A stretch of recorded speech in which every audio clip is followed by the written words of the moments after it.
beneath the scorching sands of Egypt, where ancient stones have stood silent for over 4,000 years, something extraordinary just happened. In March 2025, a team of international scientists aimed their most advanced radar technology deep into the earth beneath the Great Pyramids of Giza. What they discovered has left the archaeological world stunned and divided. We're talking about massive underground chambers, spiraling staircases descending hundreds of feet into darkness, and intricate water systems that shouldn't exist. This isn't some wild conspiracy theory or treasure hunter's fantasy. This is cutting-edge science, revealing structures so vast and complex that they're forcing us to question everything we thought we knew about one of the world's most studied archaeological sites. But here's where it gets interesting. The moment these findings were announced, the scientific community erupted into chaos. Prominent Egyptologists are calling it fake news. The researchers behind the discovery are being attacked and discredited. And the Egyptian government, they're staying suspiciously quiet about the whole thing. So what's really going on here? Are we looking at the most significant archaeological discovery of our lifetime, or the most elaborate hoax ever perpetrated on the scientific world? And why are so many people desperately trying to bury this story before it sees the light of day? I'm about to take you on a journey that will challenge everything you think you know about ancient Egypt. We're going to examine the evidence, meet the scientists involved, and explore why this discovery has created such a firestorm of controversy.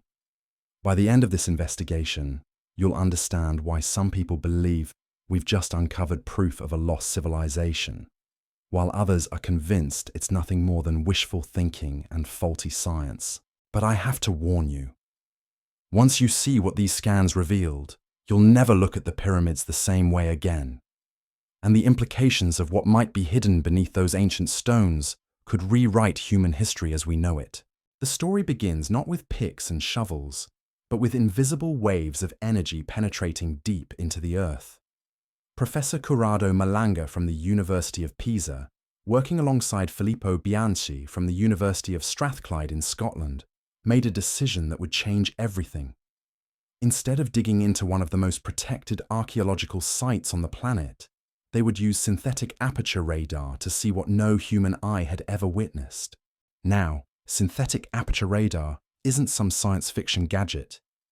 This is real technology that's been used to explore other planets, map ocean floors, and detect underground structures from space. It works by sending radar pulses deep into the Earth and measuring the echoes that bounce back. Different materials reflect these waves differently, allowing scientists to create detailed maps of what lies beneath the surface without disturbing a single grain of sand.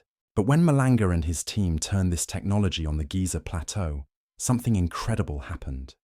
The first scans showed anomalies, not just random underground voids or natural cave systems, but patterns, geometric shapes, structures that appeared deliberately constructed with a precision that defied explanation. And then came the discovery that stopped everyone in their tracks. 18 massive vertical shafts, each one plunging over 2,000 feet into the earth. To put that in perspective, these shafts descend deeper than the Empire State Building is tall. They're not narrow cracks or natural fissures. According to the radar data, these are perfectly cylindrical structures with smooth, uniform walls that could only have been created through deliberate engineering. But the shafts were just the beginning. Wrapped around several of these vertical tunnels, the scans revealed spiral formations descending along their walls. These weren't random geological features. They had the unmistakable signature of constructed staircases, winding downward in elegant helical patterns that seemed to beckon explorers into the depths. Picture this for a moment. Imagine standing at the edge of one of these shafts, peering down into a darkness so complete that your flashlight beam disappears long before reaching the bottom. Then imagine beginning a descent down stone steps carved with mathematical precision, spiraling deeper and deeper into the earth while the world above fades to a distant memory. Who built these pathways? When? And what were they trying to reach or protect in the depths below? The radar scans revealed even more astonishing details. At the base of several shafts, enormous cube-shaped chambers came into view. These weren't small rooms or storage spaces. Each chamber measured roughly 260 feet on every side, making them larger than a city block and tall enough to house a 20-story building. The precision was remarkable. Perfect right angles, uniform dimensions, and walls so straight they could have been cut with modern laser technology. But what purpose could such massive underground rooms serve? The researchers began to speculate. Were these ceremonial chambers where ancient rituals took place far from the eyes of the surface world? Could they have been libraries or repositories designed to preserve knowledge through the ages? Or might they have served some function we can't even imagine, built by people whose capabilities we've vastly underestimated? As the scanning continued, an even more complex picture emerged. The radar detected not just isolated chambers and shafts, but an interconnected network of corridors and passages linking multiple underground structures. Some pathways ran straight as arrows between key points. Others curved and branched, creating a web of underground connections that seemed to follow a master plan. This wasn't a random collection of caves or burial chambers. This was infrastructure, a designed system that appeared to mirror and complement the monuments visible above ground. The proximity and alignment of these underground features with the pyramids themselves suggested something that challenged conventional archaeology. What if the Giza complex wasn't just a collection of tombs and temples built on the surface? What if it was a two-level system, with the familiar monuments serving as the visible component of a much larger hidden design? The implications were staggering. If these structures were real, they would represent an engineering achievement that rivals anything in the modern world. The logistics alone would be mind-boggling. How do you excavate millions of tons of rock and transport it to the surface without leaving any trace? How do you construct precise geometric chambers hundreds of feet underground using technology that supposedly didn't exist thousands of years ago? And then the scans revealed something even more intriguing. Winding through this underground network were linear features that didn't match the architecture of the chambers and corridors. These formations had the distinctive signature of water channels, carved conduits that seemed designed to direct the flow of liquid through the subterranean complex, water systems beneath the desert.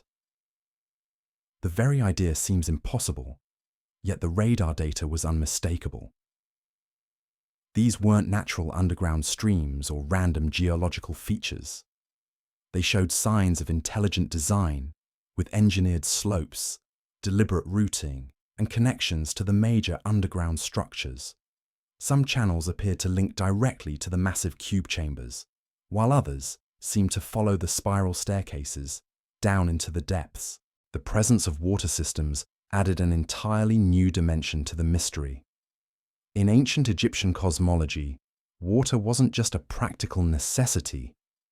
It was the primordial element from which all creation emerged. The Nile wasn't merely a river. It was the source of life itself, the pathway between the world of the living and the realm of the gods. If this underground network incorporated flowing water as a central feature, it suggested purposes that went far beyond simple storage or burial. Were these chambers designed for ritual purification? Did ancient initiates descend those spiral staircases to undergo transformative experiences in darkness and flowing water? Or was this part of a sophisticated infrastructure system that we're only beginning to understand? The water channels also raised practical questions that challenged everything archaeologists thought they knew about the capabilities of ancient builders. Creating a functional water system hundreds of feet underground requires advanced understanding of hydraulics, engineering, and geology. It demands precise calculations of flow rates, pressure differentials, and structural integrity. These aren't skills typically associated with Bronze Age civilizations. Yet the radar data suggested that whoever built this network possessed exactly such knowledge. The water channels weren't crude trenches or simple drainage ditches. They showed signs of sophisticated engineering, with carefully controlled gradients and strategic placement that indicated a deep understanding of fluid dynamics. As word of these discoveries began to leak out, the response from the established archaeological community was swift and harsh. Dr. Zahi Hawass, Egypt's most prominent archaeologist and former Minister of Antiquities, immediately dismissed the findings as fake news and unscientific speculation. He emphasized that no official permits had been granted for such explorations and insisted that no current missions were operating inside the pyramids. But Hawass went further, attacking not just the methodology, but the credibility of the researchers themselves. He pointed out that the findings had not undergone peer review, the gold standard of scientific validation. Without independent verification and analysis by other experts, he argued, these claims were nothing more than sensationalized publicity seeking. Other prominent voices in Egyptology echoed these concerns. Professor Lawrence Conyers, a radar archaeology expert from the University of Denver, expressed serious doubts about the technical feasibility of detecting such deep structures with current radar technology. He characterized the claims of vast underground cities as huge exaggerations and suggested that while smaller subsurface features might be detectable, the identification of extensive underground complexes was beyond the current capabilities of ground-penetrating radar. The criticism intensified when details about the research team's background came to light. Professor Malanga, while holding legitimate academic credentials, had a history of controversial claims that strayed far from mainstream science. His previous work had delved into topics like alien abductions and fringe theories about consciousness that had earned him skepticism from conventional researchers. This revelation provided ammunition for critics who suggested that the pyramid findings were simply the latest chapter in a pattern of sensationalized claims designed to generate attention rather than advance genuine scientific understanding. They pointed out that extraordinary claims require extraordinary evidence, and that the burden of proof lay with those making such dramatic assertions about one of the world's most studied archaeological sites. The controversy deepened when it became clear that much of the visual material presented to support the findings consisted of computer-generated reconstructions rather than direct images from the radar scans. While such visualizations are common in archaeological research to help interpret complex data, critics argued that the highly detailed and dramatic renderings went far beyond what the actual radar data could support. These AI-generated images showed elaborate underground chambers with perfect geometric precision, spiral staircases carved from solid stone, and sophisticated water management systems. They were undeniably impressive and captured the imagination of anyone who saw them. But were they accurate representations of what lay beneath the pyramids? Or were they artistic interpretations that far exceeded the resolution and clarity of the actual radar data? The debate over these visualizations highlighted a broader issue in modern archaeology and science communication. In an age of social media and instant global communication, preliminary findings can spread around the world before they've undergone the rigorous peer review process that validates scientific discoveries. Computer-generated images and dramatic headlines can capture public attention and shape perceptions long before the underlying science has been properly evaluated. But the critics face their own challenges in dismissing the findings entirely. Synthetic aperture radar is indeed a legitimate and powerful tool for subsurface exploration. It has successfully identified buried structures at archaeological sites around the world, from ancient cities in Cambodia to Viking settlements in Greenland. The basic principle behind using radar to detect underground anomalies is sound and well established. Moreover, the Giza Plateau has a long history of yielding unexpected discoveries. In 2017, the Scan Pyramids project used cosmic ray imaging to identify a previously unknown void within the Great Pyramid itself. This big void, as it came to be known, demonstrated that even the most thoroughly studied monuments on Earth could still harbor hidden secrets. The discovery of the big void had followed all the proper scientific protocols. The findings were published in peer-reviewed journals, confirmed by multiple independent teams, and acknowledged by Egyptian authorities. Yet even this carefully validated discovery had generated controversy and debate about its significance and purpose. If a relatively small void within the Great Pyramid could remain hidden for over 4,000 years, what else might be waiting to be discovered beneath the broader Giza complex? The plateau covers a vast area, much of which has never been systematically explored using modern technology. The possibility that major structures could exist beneath the surface wasn't inherently impossible, even if the scale suggested by the recent radar scans seemed almost too fantastic to believe. The silence from Egyptian authorities only added fuel to the controversy. While Dr. Hawass and other prominent figures were quick to denounce the findings, the Egyptian Ministry of Tourism and Antiquities remained notably quiet about the specific claims. This wasn't entirely unusual, as the ministry often takes time to evaluate archaeological claims before making official statements. But their restraint stood in stark contrast to the immediate and vocal opposition from individual researchers. Some observers interpreted this silence as evidence that the authorities were taking the findings more seriously than they publicly admitted. Others suggested it simply reflected bureaucratic caution in the face of potentially embarrassing claims.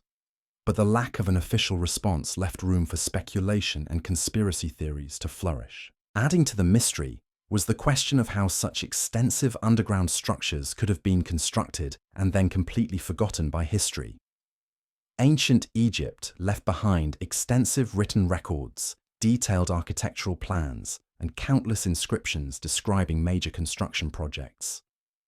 The pyramids themselves are documented in various texts, and we have records of the massive workforce and resources required to build them.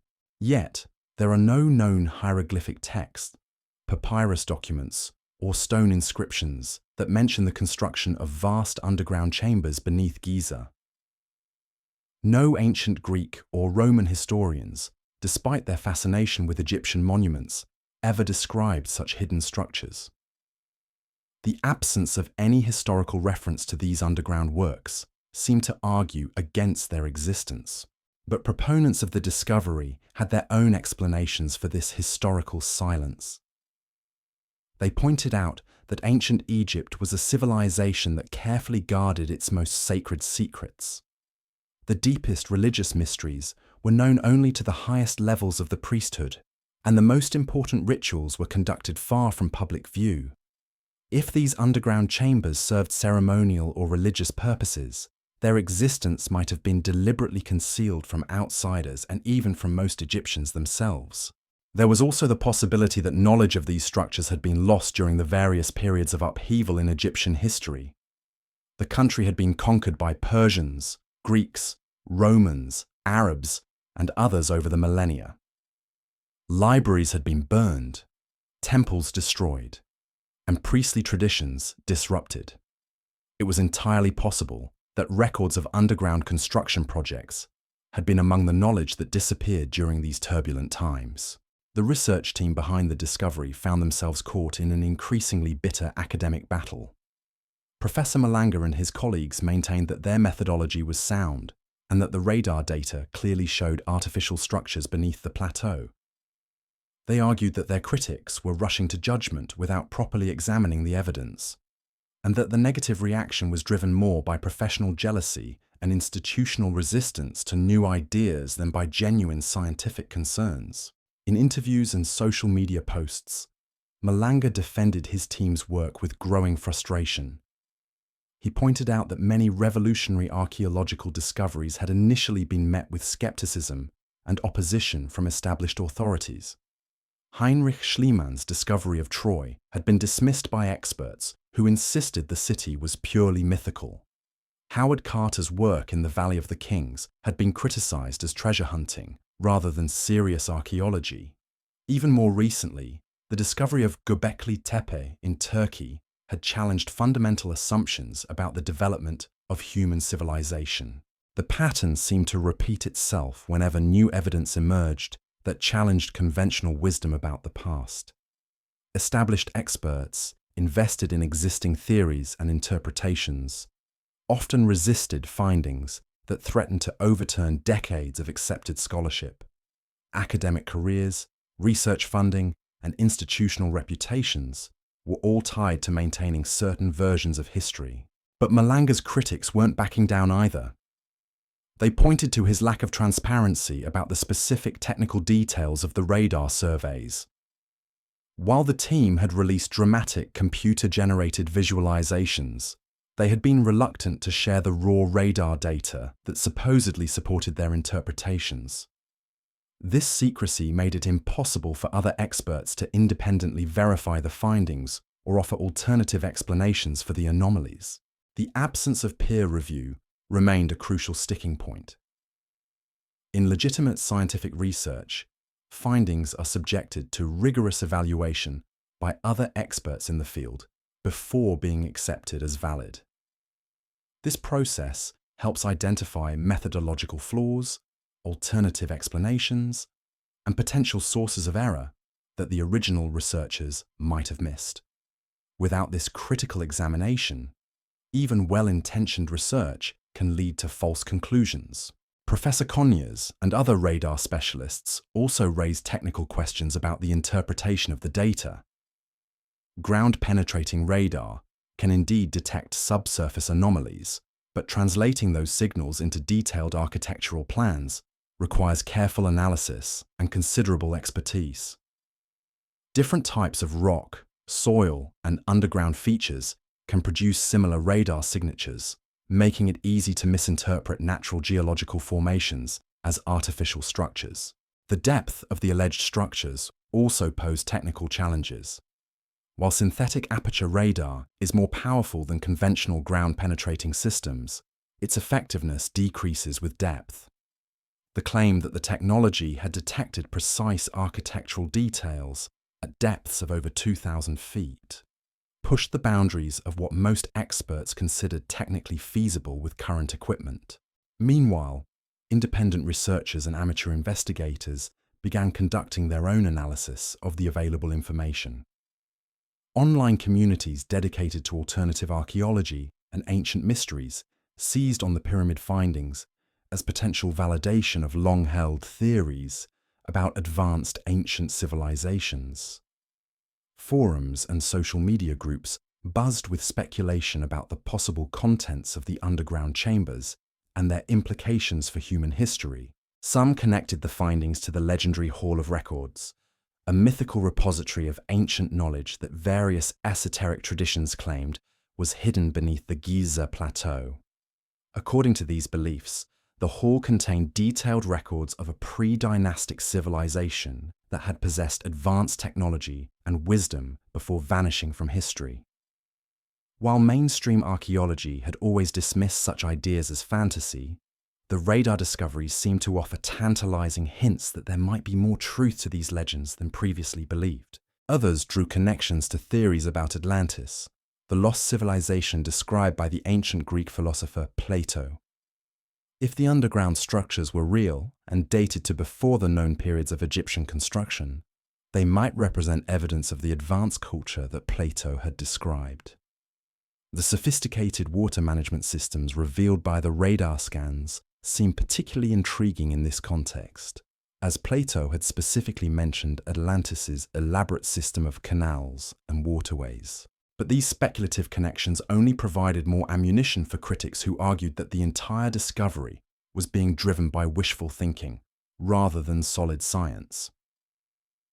The fact that the findings seemed to support fringe theories about lost civilizations and ancient advanced technology made them inherently suspect in the eyes of mainstream researchers. The controversy also highlighted the changing nature of archaeological discovery in the digital age. Traditional archaeology had always been a slow, methodical process involving careful excavation, detailed documentation, and gradual interpretation of findings over months or years. But modern technology like satellite imagery, ground-penetrating radar, and computer modeling had introduced new possibilities for rapid discovery and analysis. These technological advances had already revolutionized the field in many positive ways. Archaeologists could now survey vast areas quickly, identify promising sites for excavation, and create detailed maps of buried structures without disturbing them. But the same tools that enabled genuine breakthroughs also made it easier to generate dramatic claims based on preliminary or incomplete data. The pyramid radar controversy illustrated both the promise and the perils of this new technological landscape. If the underground structures were real, they represented exactly the kind of discovery that modern remote sensing technology was designed to make possible. But if they were misinterpretations or artifacts of the scanning process, they showed how the same technology could generate false hopes and scientific confusion. As the debate raged on, one thing became increasingly clear. The truth about what lay beneath the Giza Plateau wouldn't be settled by arguments over radar data or computer visualizations. The only way to definitively resolve the controversy would be through direct physical investigation. But that prospect raised its own complex challenges involving politics, permissions, and the preservation of one of humanity's most treasured archaeological sites. The Egyptian government would need to weigh the potential for groundbreaking discovery against the risks of damaging irreplaceable monuments. Any excavation near the pyramids would require unprecedented coordination between international research teams, Egyptian authorities, and conservation experts. The stakes couldn't be higher, and the margin for error was virtually non-existent. But perhaps that was exactly what made this controversy so compelling. In an age when it seemed like every corner of the Earth had been mapped and catalogued, the possibility that major secrets still lay hidden beneath one of our most familiar landmarks captured the imagination like few other discoveries could. Whether the underground structures were real or imaginary, they reminded us that the past still held mysteries waiting to be unraveled, and that our understanding of ancient human capabilities might be far more limited than we realized. The scientific battle lines were drawn, but the story was far from over. Because while academics fought over data interpretation and methodology, something else was happening that nobody had anticipated.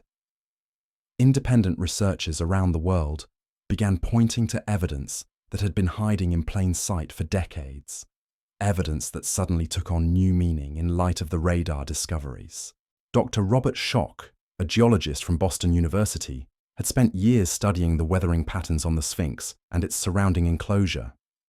His analysis suggested that the monument showed signs of water erosion far more extensive than what Egypt's current arid climate could produce. The implications were staggering. If Schoch was right, the Sphinx had been carved during a period when the region experienced much heavier rainfall, potentially pushing its construction back thousands of years before the accepted date. But here's where it gets interesting.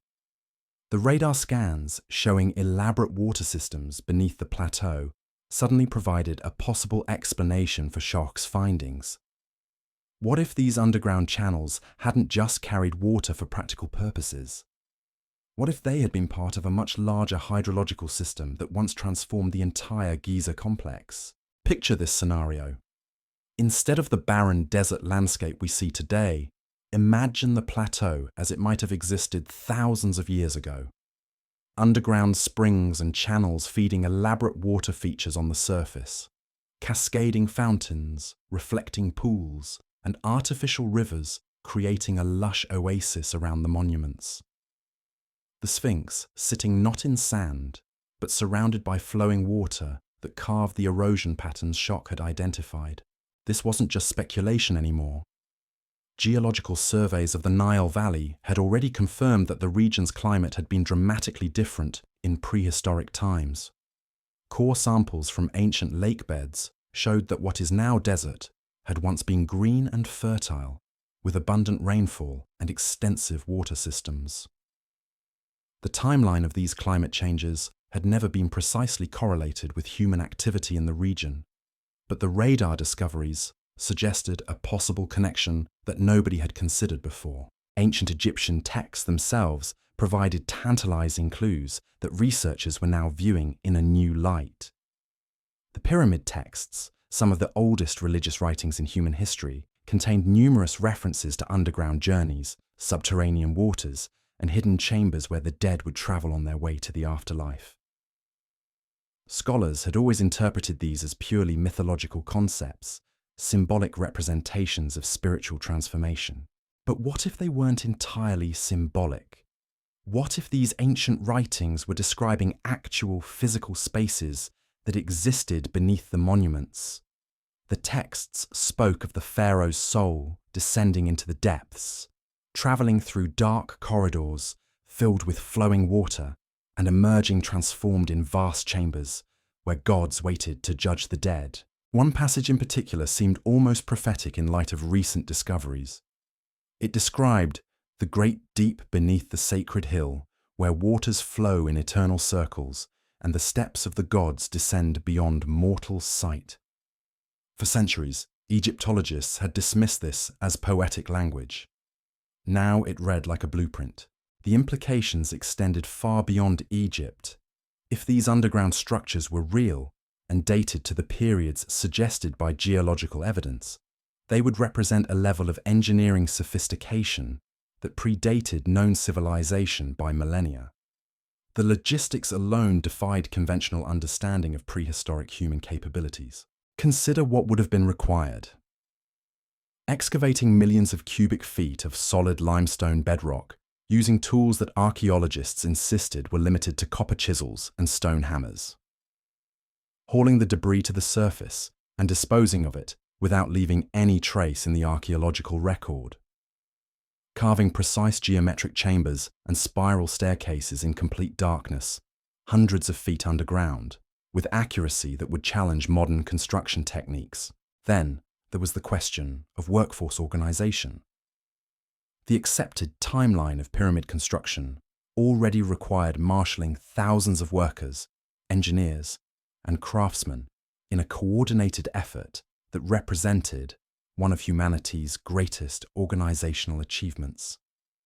But building comparable structures underground would have demanded even more complex logistics, specialized skills, and resources that supposedly didn't exist in the ancient world. Yet the radar data suggested that exactly such a project had been undertaken and completed with remarkable success.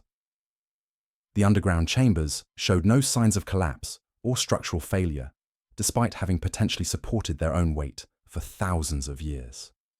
The spiral staircases maintained their geometric precision across hundreds of vertical feet.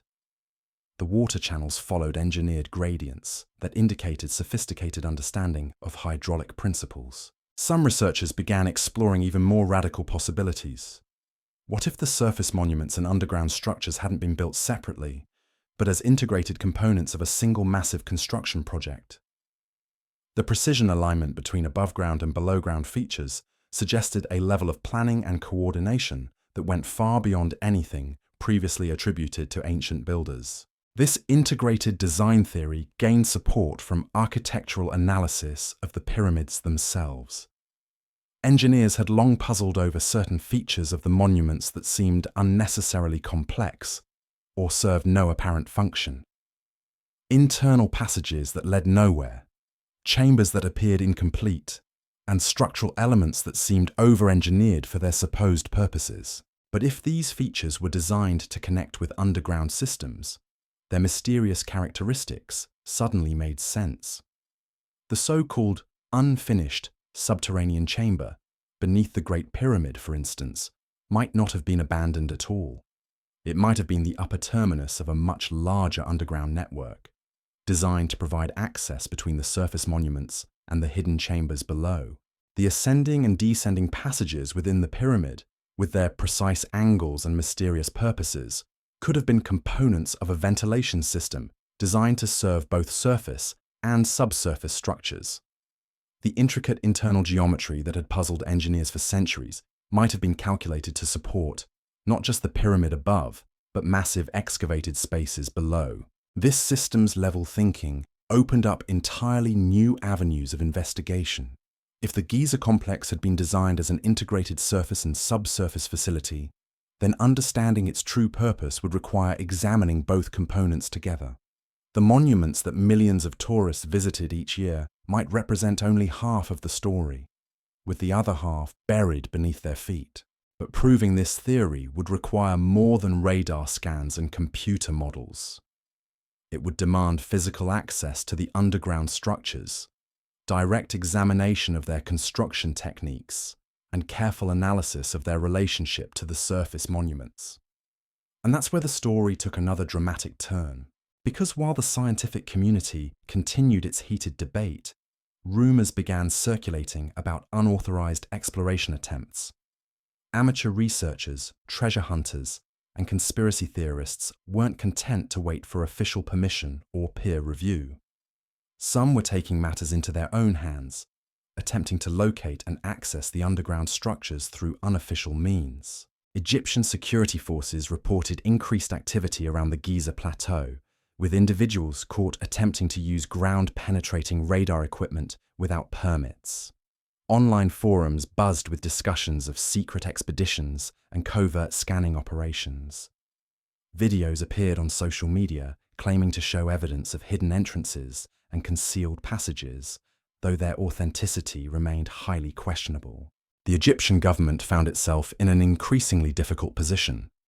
On one hand, they needed to protect the integrity of the monuments and prevent unauthorized excavation that could cause irreparable damage.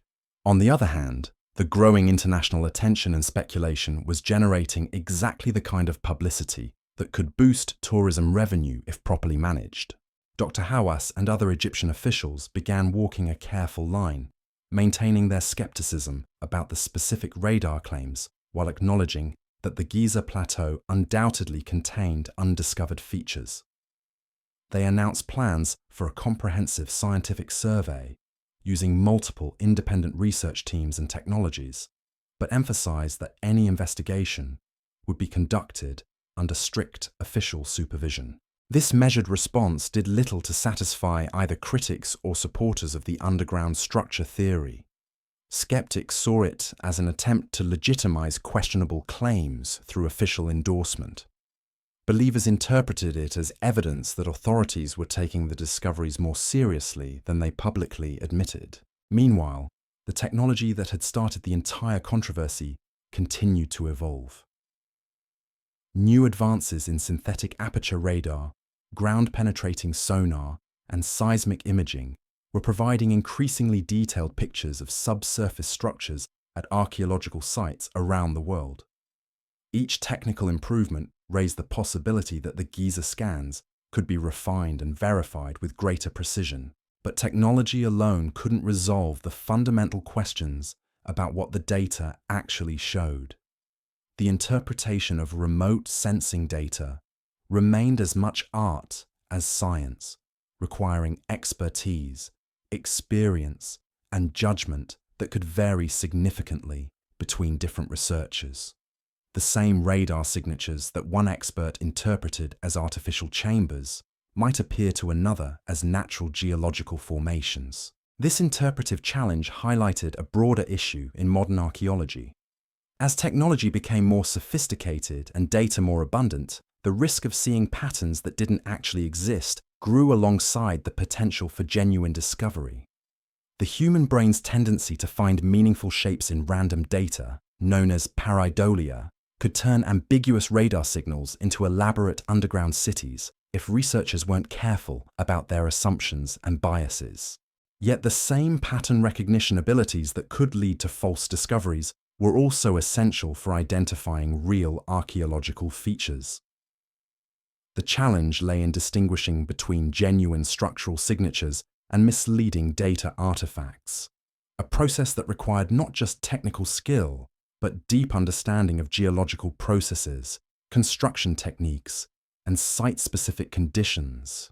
The Giza controversy had become a perfect case study in these challenges.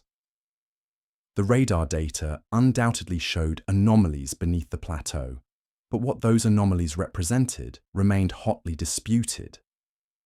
Were they evidence of sophisticated ancient engineering, natural geological features, or artifacts of the scanning process itself? Without direct physical verification, the debate could continue indefinitely, but perhaps that uncertainty was exactly what made the story so compelling. In an age of satellite imagery and digital mapping, When it seemed like every square inch of the Earth's surface had been catalogued and analysed, the possibility that major secrets still lay hidden beneath one of humanity's most studied sites captured imaginations around the world. The underground chambers, whether real or imaginary, represented something deeper than just archaeological curiosity. They embodied our persistent hope that the past still held surprises, that ancient peoples might have been more capable and sophisticated than we assumed, and that the familiar world around us might conceal extraordinary mysteries waiting to be discovered. This psychological dimension of the controversy explained why it had resonated so powerfully beyond academic circles. The story tapped into fundamental human desires to explore the unknown, to uncover hidden truths, and to connect with the achievements of our ancestors. Whether the underground structures existed or not, they had already succeeded in challenging assumptions and inspiring new questions about the capabilities of ancient civilizations. The debate also reflected changing attitudes toward archaeological authority and scientific consensus. In previous eras, pronouncements from established experts would have been accepted without question by the general public. But the digital age had democratized access to information and given voice to alternative perspectives that might previously have been ignored or suppressed. This democratization had both positive and negative consequences. On one hand, it allowed innovative ideas and unconventional approaches to gain attention and support. On the other hand, it made it more difficult to distinguish between legitimate scientific discovery and sensationalized speculation. The pyramid radar controversy embodied both these trends, generating genuine scientific discussion, while also fueling conspiracy theories and pseudoscientific claims. As the story continued to unfold, one thing became increasingly clear. Whether the underground structures beneath Giza were real or not, they had already changed the conversation about ancient Egypt and the capabilities of prehistoric civilizations. The controversy had forced researchers to reconsider long-held assumptions, explore new technological approaches, and confront the limits of their own knowledge about the past. And that questioning, that willingness to challenge established wisdom and explore new possibilities, might ultimately prove more valuable than any specific discovery. Because in the end, the greatest archaeological treasures aren't gold or artifacts. They're the insights that transform our understanding of who we are and where we came from. And sometimes those insights emerge not from what we find, but from what we dare to imagine might be waiting just beneath our feet. But the story was about to take an even more dramatic turn. Because while scientists debated radar signatures and government officials issued carefully worded statements, something else was happening that nobody had anticipated. People were starting to connect dots that had been scattered across decades of archaeological research. Dots that suddenly formed a picture nobody wanted to acknowledge. Dr. Carmen Rodriguez, a hydraulic engineer from Madrid, had spent her career studying ancient water management systems. She'd worked on Roman aqueducts, Mayan cenotes, and Persian qanats. But when she saw the radar data from Giza, something clicked. She pulled out her files from a consultation she'd done 15 years earlier for a completely unrelated project near Cairo. The Egyptian government had been planning a new sewage system for the growing suburbs around Giza. During the geological surveys, her team had encountered something strange: underground cavities that interfered with their planned pipeline routes, spaces that seemed too regular, too geometric to be natural. At the time, they'd simply routed around them and filed a report that was promptly buried in bureaucratic archives. Now, looking at Malanga's scans, Rodriguez realized that some of those abandoned pipeline routes aligned perfectly with the newly detected underground features. What her team had dismissed as inconvenient obstacles 15 years ago might have been glimpses of the same structures that were now causing such controversy. She wasn't the only one making connections. A retired British surveyor named James Mitchell had worked on foundation studies for a hotel project near the Sphinx in the 1990s. His deep core samples had revealed underground voids that his company had attributed to natural limestone dissolution.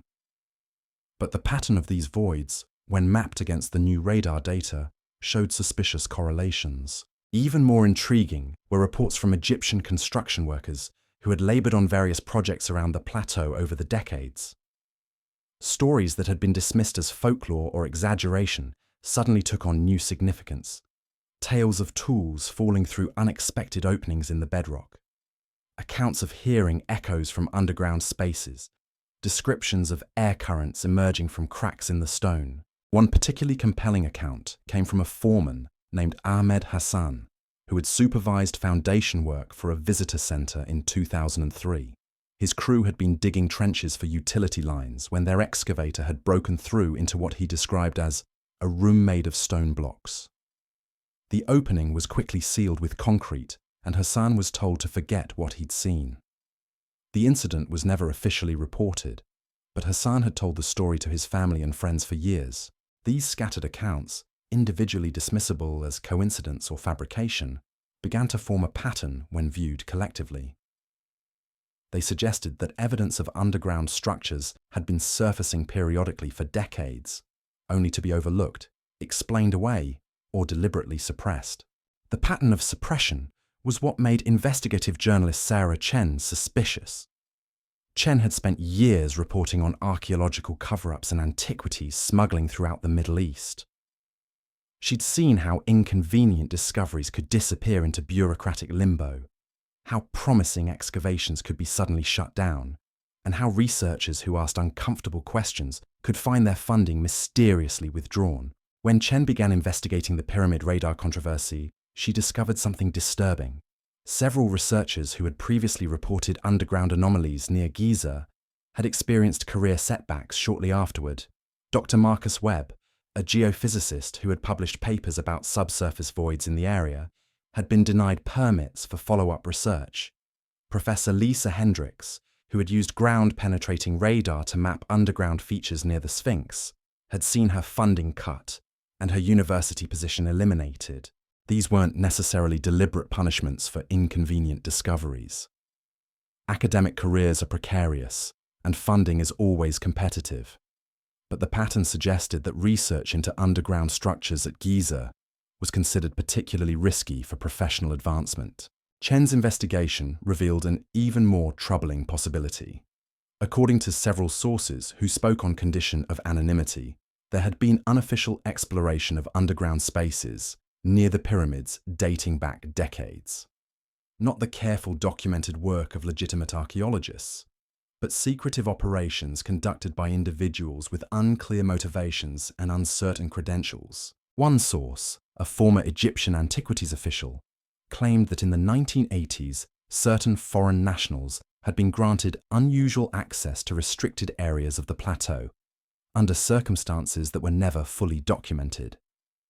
These individuals had conducted what appeared to be systematic surveys, using equipment that was more sophisticated than anything available to Egyptian researchers at the time. The results of these surveys, if they had occurred, were never made public, but the source suggested that they might have provided the first clear evidence of large-scale underground structures beneath Giza. Whether this information had been shared with Egyptian authorities or kept secret remained unclear. Another source, claiming to be a former employee of a major archaeological consulting firm, described being approached in the 1990s about developing plans for deep excavation projects near the pyramids. The individual who made the approach had refused to identify their employer or explain the purpose of the proposed excavations. When the consulting firm declined to participate without more information, the contact was never renewed. These accounts, impossible to verify independently, painted a picture of decades-long interest in underground spaces at Giza that had operated largely outside official channels. If even partially true, they suggested that the recent radar discoveries might not be the first evidence of hidden structures beneath the plateau, but simply the first evidence to reach public attention. The implications were staggering. If underground structures had been known about for decades but kept secret, then the current controversy wasn't really about whether they existed. It was about whether the public should be allowed to know about them. This possibility transformed the entire debate. The fierce opposition from established Egyptologists might not reflect genuine scientific skepticism, but rather concern about protecting long-held secrets. The Egyptian government's measured response might not indicate careful evaluation of new evidence, but rather damage control for information that was never supposed to become public. Dr. Hawass himself became a focus of particular scrutiny. His long career had included periods of unusual access to restricted areas of Egyptian archaeological sites, relationships with wealthy foreign collectors that had sometimes raised ethical questions, and an aggressive approach to controlling archaeological narratives that critics described as authoritarian. Hawass had undoubtedly made genuine contributions to Egyptology and had worked tirelessly to protect Egyptian heritage from looters and unauthorized excavation. But his vehement opposition to the radar findings, combined with his history of controlling access to sensitive sites, raised questions about his motivations. Some researchers began to wonder whether Hawass's opposition was based on scientific grounds or on knowledge of information that hadn't been shared with the broader archaeological community. His immediate dismissal of the radar data as fake news seemed unusually categorical for findings that, whatever their flaws, clearly showed some kind of subsurface anomalies. The controversy deepened when Chen's investigation revealed that several major archaeological institutions had received significant funding from sources that were never fully disclosed. Anonymous donors, private foundations, and government agencies had channeled millions of dollars into Egyptian archaeology projects over the decades, often with conditions that weren't made public. This funding pattern raised uncomfortable questions about independence and objectivity in archaeological research. If major discoveries were being influenced by donors who preferred certain outcomes, then the scientific process itself might be compromised. Researchers might be unconsciously biased toward interpretations that please their funders, or consciously avoiding investigations that might threaten continued support. The pyramid radar controversy had exposed these tensions in ways that made many people uncomfortable. The fierce resistance to new findings, the personal attacks on researchers, and the apparent coordination of opposition responses suggested that more than scientific reputation was at stake. Meanwhile, the technology that had started the entire controversy continued to reveal new mysteries. Independent researchers, using commercially available satellite imagery, began identifying additional anomalies around the Giza Plateau. Geometric patterns in the surface topography that hadn't been noticed before. Linear features that suggested buried structures extending far beyond the immediate pyramid complex. Most intriguingly, thermal imaging from various satellites showed temperature differences in the ground that correlated with some of the radar anomalies. Underground spaces typically maintain different temperatures than solid rock, and these thermal signatures provided independent evidence that something unusual lay beneath the surface. The thermal data was particularly compelling because it came from multiple satellite systems operated by different countries and commercial companies. Unlike the radar scans, which could be dismissed as the work of a single controversial research team, the thermal evidence represented an independent line of investigation that was much harder to discredit. Dr. Elena Vasquez, a remote sensing specialist from the University of Barcelona, began analyzing years of archived satellite thermal data from the Giza area. Her preliminary findings suggested that the temperature anomalies weren't recent developments, but had been present for decades. This consistency over time argued against explanations like seasonal temperature variations or equipment artifacts. Vasquez's work also revealed thermal signatures that hadn't been detected by the original radar scans. These additional anomalies suggested that the underground structures might be even more extensive than initially believed, possibly extending across much of the plateau and beyond. The convergence of radar, thermal, and geological evidence began to create a compelling case that something significant lay beneath Giza. While individual pieces of evidence could be questioned or explained away, the consistency across multiple independent data sources was increasingly difficult to dismiss. But perhaps the most intriguing development came from an unexpected source. Dr. Robert Bauval, the researcher who had proposed the controversial Orion correlation theory linking the pyramid layout to stellar positions, revealed that he possessed documents that might shed new light on the underground structure debate. Bauval had spent decades researching connections between ancient Egyptian monuments and astronomical phenomena. His work had often been dismissed by mainstream Egyptologists, but he had accumulated an extensive archive of historical documents, maps, and photographs related to the Giza complex. Among these materials were survey maps from the early 20th century that showed underground features near the pyramids.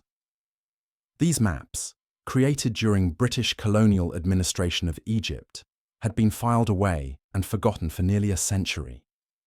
But when compared to the recent radar data, they showed remarkable correlations. The colonial-era surveys had been conducted for practical purposes, primarily to assess the stability of the monuments and plan conservation work. They hadn't been looking for hidden chambers or ancient secrets, but their systematic documentation of underground voids and structural anomalies provided historical context for the current discoveries. One map in particular showed a network of underground passages that closely matched the pattern revealed by synthetic aperture radar. The colonial surveyors had attributed these features to natural limestone caves, but their map locations and geometric regularity suggested otherwise. Even more significant were handwritten notes on the margins of these maps. Comments by British engineers expressing puzzlement about the artificial appearance of supposedly natural caverns. Observations about regular spacing and geometric precision that seemed inconsistent with geological processes. These century-old documents provided crucial historical validation for the radar findings. They demonstrated that underground anomalies at Giza weren't recent discoveries or technological artifacts, but had been observed by multiple independent investigators over many decades. The historical evidence also helped explain the pattern of secrecy and suppression that investigators like Sarah Chen had uncovered. If the existence of underground structures had been known to colonial administrators, Egyptian officials, and various researchers for nearly a century, then keeping this information from public attention would have required sustained effort over multiple generations. This long-term secrecy might have been motivated by various factors: concerns about protecting the monuments from treasure hunters and unauthorized excavation, worries about the impact on tourism if the pyramids were seen as incomplete or misunderstood, political considerations about Egyptian sovereignty over archaeological discoveries, or simply institutional inertia and the tendency of bureaucracies to maintain existing policies long after their original rationale had been forgotten. But whatever the original motivations, the secrecy had created a situation where legitimate scientific investigation was constrained by undisclosed prior knowledge. Researchers were being criticized for discovering things that officials already knew about but hadn't shared. The public debate was taking place without access to information that might have resolved many of the controversies. This revelation transformed the entire context of the pyramid radar story. What had seemed like a conflict between revolutionary new discoveries and conservative scientific skepticism was actually a struggle over information that had been hidden for generations. The real question wasn't whether underground structures existed beneath Giza, but why their existence had been concealed for so long, and what other secrets might still be waiting in forgotten archives. As this realization spread through the archaeological community and the general public, pressure mounted for full disclosure of what was known about the Giza underground. Researchers demanded access to classified surveys and historical documents. Journalists filed freedom of information requests. Public interest groups called for transparency and accountability. The Egyptian government found itself caught between competing pressures. International archaeological organizations were calling for open scientific investigation. Tourist organizations worried about the impact of mysterious underground chambers on visitor safety and confidence. Conservative religious groups expressed concern about discoveries that might challenge traditional beliefs about ancient history. But perhaps most significantly, a new generation of Egyptian archaeologists was beginning to question the old patterns of secrecy and control. Young researchers who had grown up in the digital age were less willing to accept that important discoveries should be kept from public view. They argued that Egyptian heritage belonged to all humanity and that hiding significant archaeological findings served no one's interests. Dr. Amira Hassan, a rising star in Egyptian archaeology, became a vocal advocate for transparency and open investigation. She pointed out that Egypt's reputation as a center of archaeological excellence was being damaged by perceptions of secrecy and cover-up. International research funding and collaborative opportunities were at risk if the Egyptian archaeological establishment couldn't demonstrate commitment to open scientific inquiry. Hassan's position was particularly significant because she represented a new generation of Egyptian scholars who were fully trained in modern archaeological methods and technologies.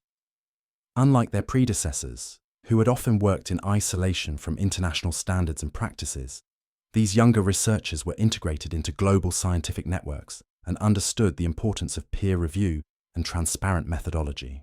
Their voices added weight to calls for comprehensive investigation of the underground anomalies at Giza. They argued that Egypt had both the opportunity and the obligation to lead the world in understanding these mysterious structures, but only if the investigation was conducted according to international scientific standards. The generational divide within Egyptian archaeology reflected broader changes in how scientific discovery was communicated and validated in the digital age. The old model of authoritative pronouncements from established experts was giving way to more collaborative and transparent approaches that emphasize data sharing, peer review, and public engagement. This shift was particularly relevant to the pyramid radar controversy because it involved precisely the kind of sensational claims that traditional archaeological authority was designed to control. In previous eras, Dr. Hawas's dismissal of the findings as fake news might have ended the discussion. But in the current information environment, such pronouncements only intensified public interest and scrutiny. The result was a fascinating collision between old and new approaches to archaeological authority. Established experts found their credibility challenged by researchers who demanded access to data and transparent methodology. Young scholars questioned hierarchical structures that had previously been accepted without question. The public increasingly expected direct access to evidence rather than accepting expert interpretation without verification. This collision was playing out not just in academic journals and conference presentations, but on social media platforms, YouTube channels, and podcast networks that reached millions of people worldwide. The pyramid radar story had become a global phenomenon that transcended traditional boundaries between professional archaeology and public interest. The democratization of information had fundamentally changed the stakes of archaeological controversy. Discoveries that might once have been debated quietly within academic circles now became subjects of intense public scrutiny and speculation. The pressure for transparency and accountability had never been greater, and the consequences of being seen as secretive or deceptive were potentially devastating for institutional credibility. This new environment created both opportunities and challenges for legitimate scientific investigation. On one hand, public interest and support could provide resources and motivation for comprehensive research that might not otherwise be possible. On the other hand, sensationalized coverage and premature conclusions could compromise the careful, methodical approach that archaeological investigation required. The pyramid radar controversy embodied all these tensions. It represented both the promise of new technology to reveal hidden aspects of the past and the dangers of rushing to dramatic conclusions before evidence had been properly evaluated. It demonstrated both the value of public engagement in archaeological discovery and the risks of allowing speculation to outpace scientific rigor. As the story continued to unfold, these broader implications became as significant as the specific question of what lay beneath the Giza plateau. The controversy was reshaping not just our understanding of ancient Egypt, but our expectations about how archaeological discovery should be conducted and communicated in the modern world. And beneath all the academic debates, political maneuvering, and media speculation, the underground structures themselves remained tantalizingly out of reach. Whether they were vast chambers built by forgotten civilizations, natural geological formations misinterpreted by eager researchers, or something else entirely, they continued to exert a powerful hold on human imagination. The very fact that such mysteries could still exist in one of the world's most studied places spoke to the limitations of human knowledge and the persistence of the unknown. In an age when satellite imagery could reveal details of remote locations anywhere on Earth, when computer models could simulate complex systems with unprecedented accuracy, the idea that major secrets might lie just beneath our feet captured something essential about the continuing adventure of discovery.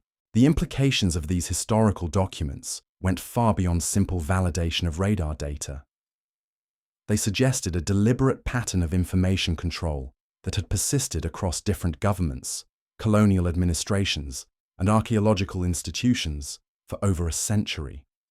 But why would so many different groups, with varying interests and motivations, all choose to suppress the same information?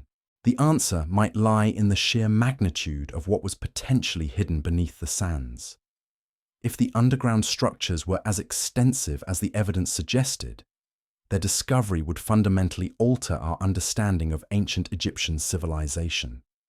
The economic implications alone would be staggering. Tourism revenues, academic funding, museum collections, and educational curricula would all need to be reconsidered in light of evidence that the familiar monuments were only part of a much larger complex. But the economic considerations paled in comparison to the philosophical and cultural implications. The pyramids weren't just tourist attractions or archaeological sites. They were symbols of human achievement, representing the pinnacle of ancient engineering and organizational capability. If it turned out that the visible monuments were merely the exposed portions of far more sophisticated underground facilities, it would challenge fundamental assumptions about the development of human civilization. This symbolic importance explained why the controversy had generated such passionate responses from all sides. For mainstream archaeologists, accepting the existence of vast underground structures would mean acknowledging that their field had somehow overlooked one of the most significant archaeological sites in human history. For alternative researchers, the discoveries represented vindication of long-held theories about advanced ancient civilizations. For the general public, they offered the tantalizing possibility that history was far stranger and more mysterious than they had been taught. The psychological impact of such revelations couldn't be underestimated. Human beings have always found comfort in the familiar, in stories that make sense of the world around them. The conventional narrative of ancient Egypt, with its clear timeline of technological development and cultural achievement, provided exactly that kind of reassuring framework. Evidence of sophisticated underground engineering that predated known construction techniques threatened to shatter that comfortable certainty. Dr. Michael Torres, a cognitive archaeologist from UCLA, had studied how people respond to discoveries that challenge established historical narratives. His research showed that individuals often resist evidence that contradicts their existing beliefs, even when that evidence is scientifically sound. This psychological tendency, known as confirmation bias, could explain some of the fierce opposition to the pyramid radar findings. But Torres also noted that transformative discoveries often followed a predictable pattern of acceptance. Initial rejection and ridicule gradually gave way to grudging acknowledgement, then to widespread acceptance, and finally to incorporation into new explanatory frameworks. The process could take years or even decades, but scientific truth had a way of eventually overcoming institutional resistance and psychological bias. The pyramid controversy seemed to be following exactly this pattern. The initial dismissal and personal attacks on the researchers had been followed by more measured criticism of their methodology. Independent verification attempts were beginning to emerge, and even some skeptics were acknowledging that the anomalies detected by radar deserved serious investigation, whatever their ultimate explanation might prove to be. Meanwhile, Advances in remote sensing technology were providing new tools for investigating the underground structures without the need for physical excavation. Gravitational surveys could detect density variations that indicated hollow spaces. Seismic studies could map the boundaries between solid rock and empty chambers. Electromagnetic imaging could reveal the presence of water or metal objects that might provide clues about the purpose and age of the structures. Dr. Jennifer Walsh, a geophysicist from the Colorado School of Mines, had been following the Giza controversy with professional interest. Her expertise in subsurface imaging had made her skeptical of some of the more dramatic claims about the radar data, but she was intrigued by the possibility of applying multiple complementary technologies to create a more complete picture of what lay beneath the plateau. Walsh proposed a comprehensive geophysical survey that would combine synthetic aperture radar with gravitational measurements, seismic imaging, and electromagnetic studies. Such a multi-technique approach would provide independent verification of any underground structures, while also revealing details about their construction, contents, and relationship to the surface monuments. The proposal faced significant bureaucratic and political obstacles, but it represented exactly the kind of rigorous scientific investigation that could resolve the controversy once and for all. Unlike single-technique studies that could be dismissed as artifacts or misinterpretations, a comprehensive survey using multiple independent methods would be much harder to discredit.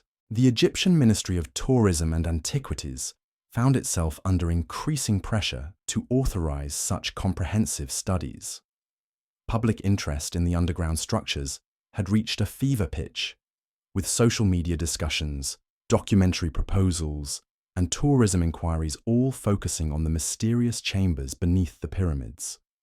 The ministry realized that managing this interest proactively might be preferable to trying to suppress it entirely, but authorizing large-scale geophysical surveys would also mean acknowledging that the underground structures might be real, potentially opening the door to demands for physical investigation and excavation.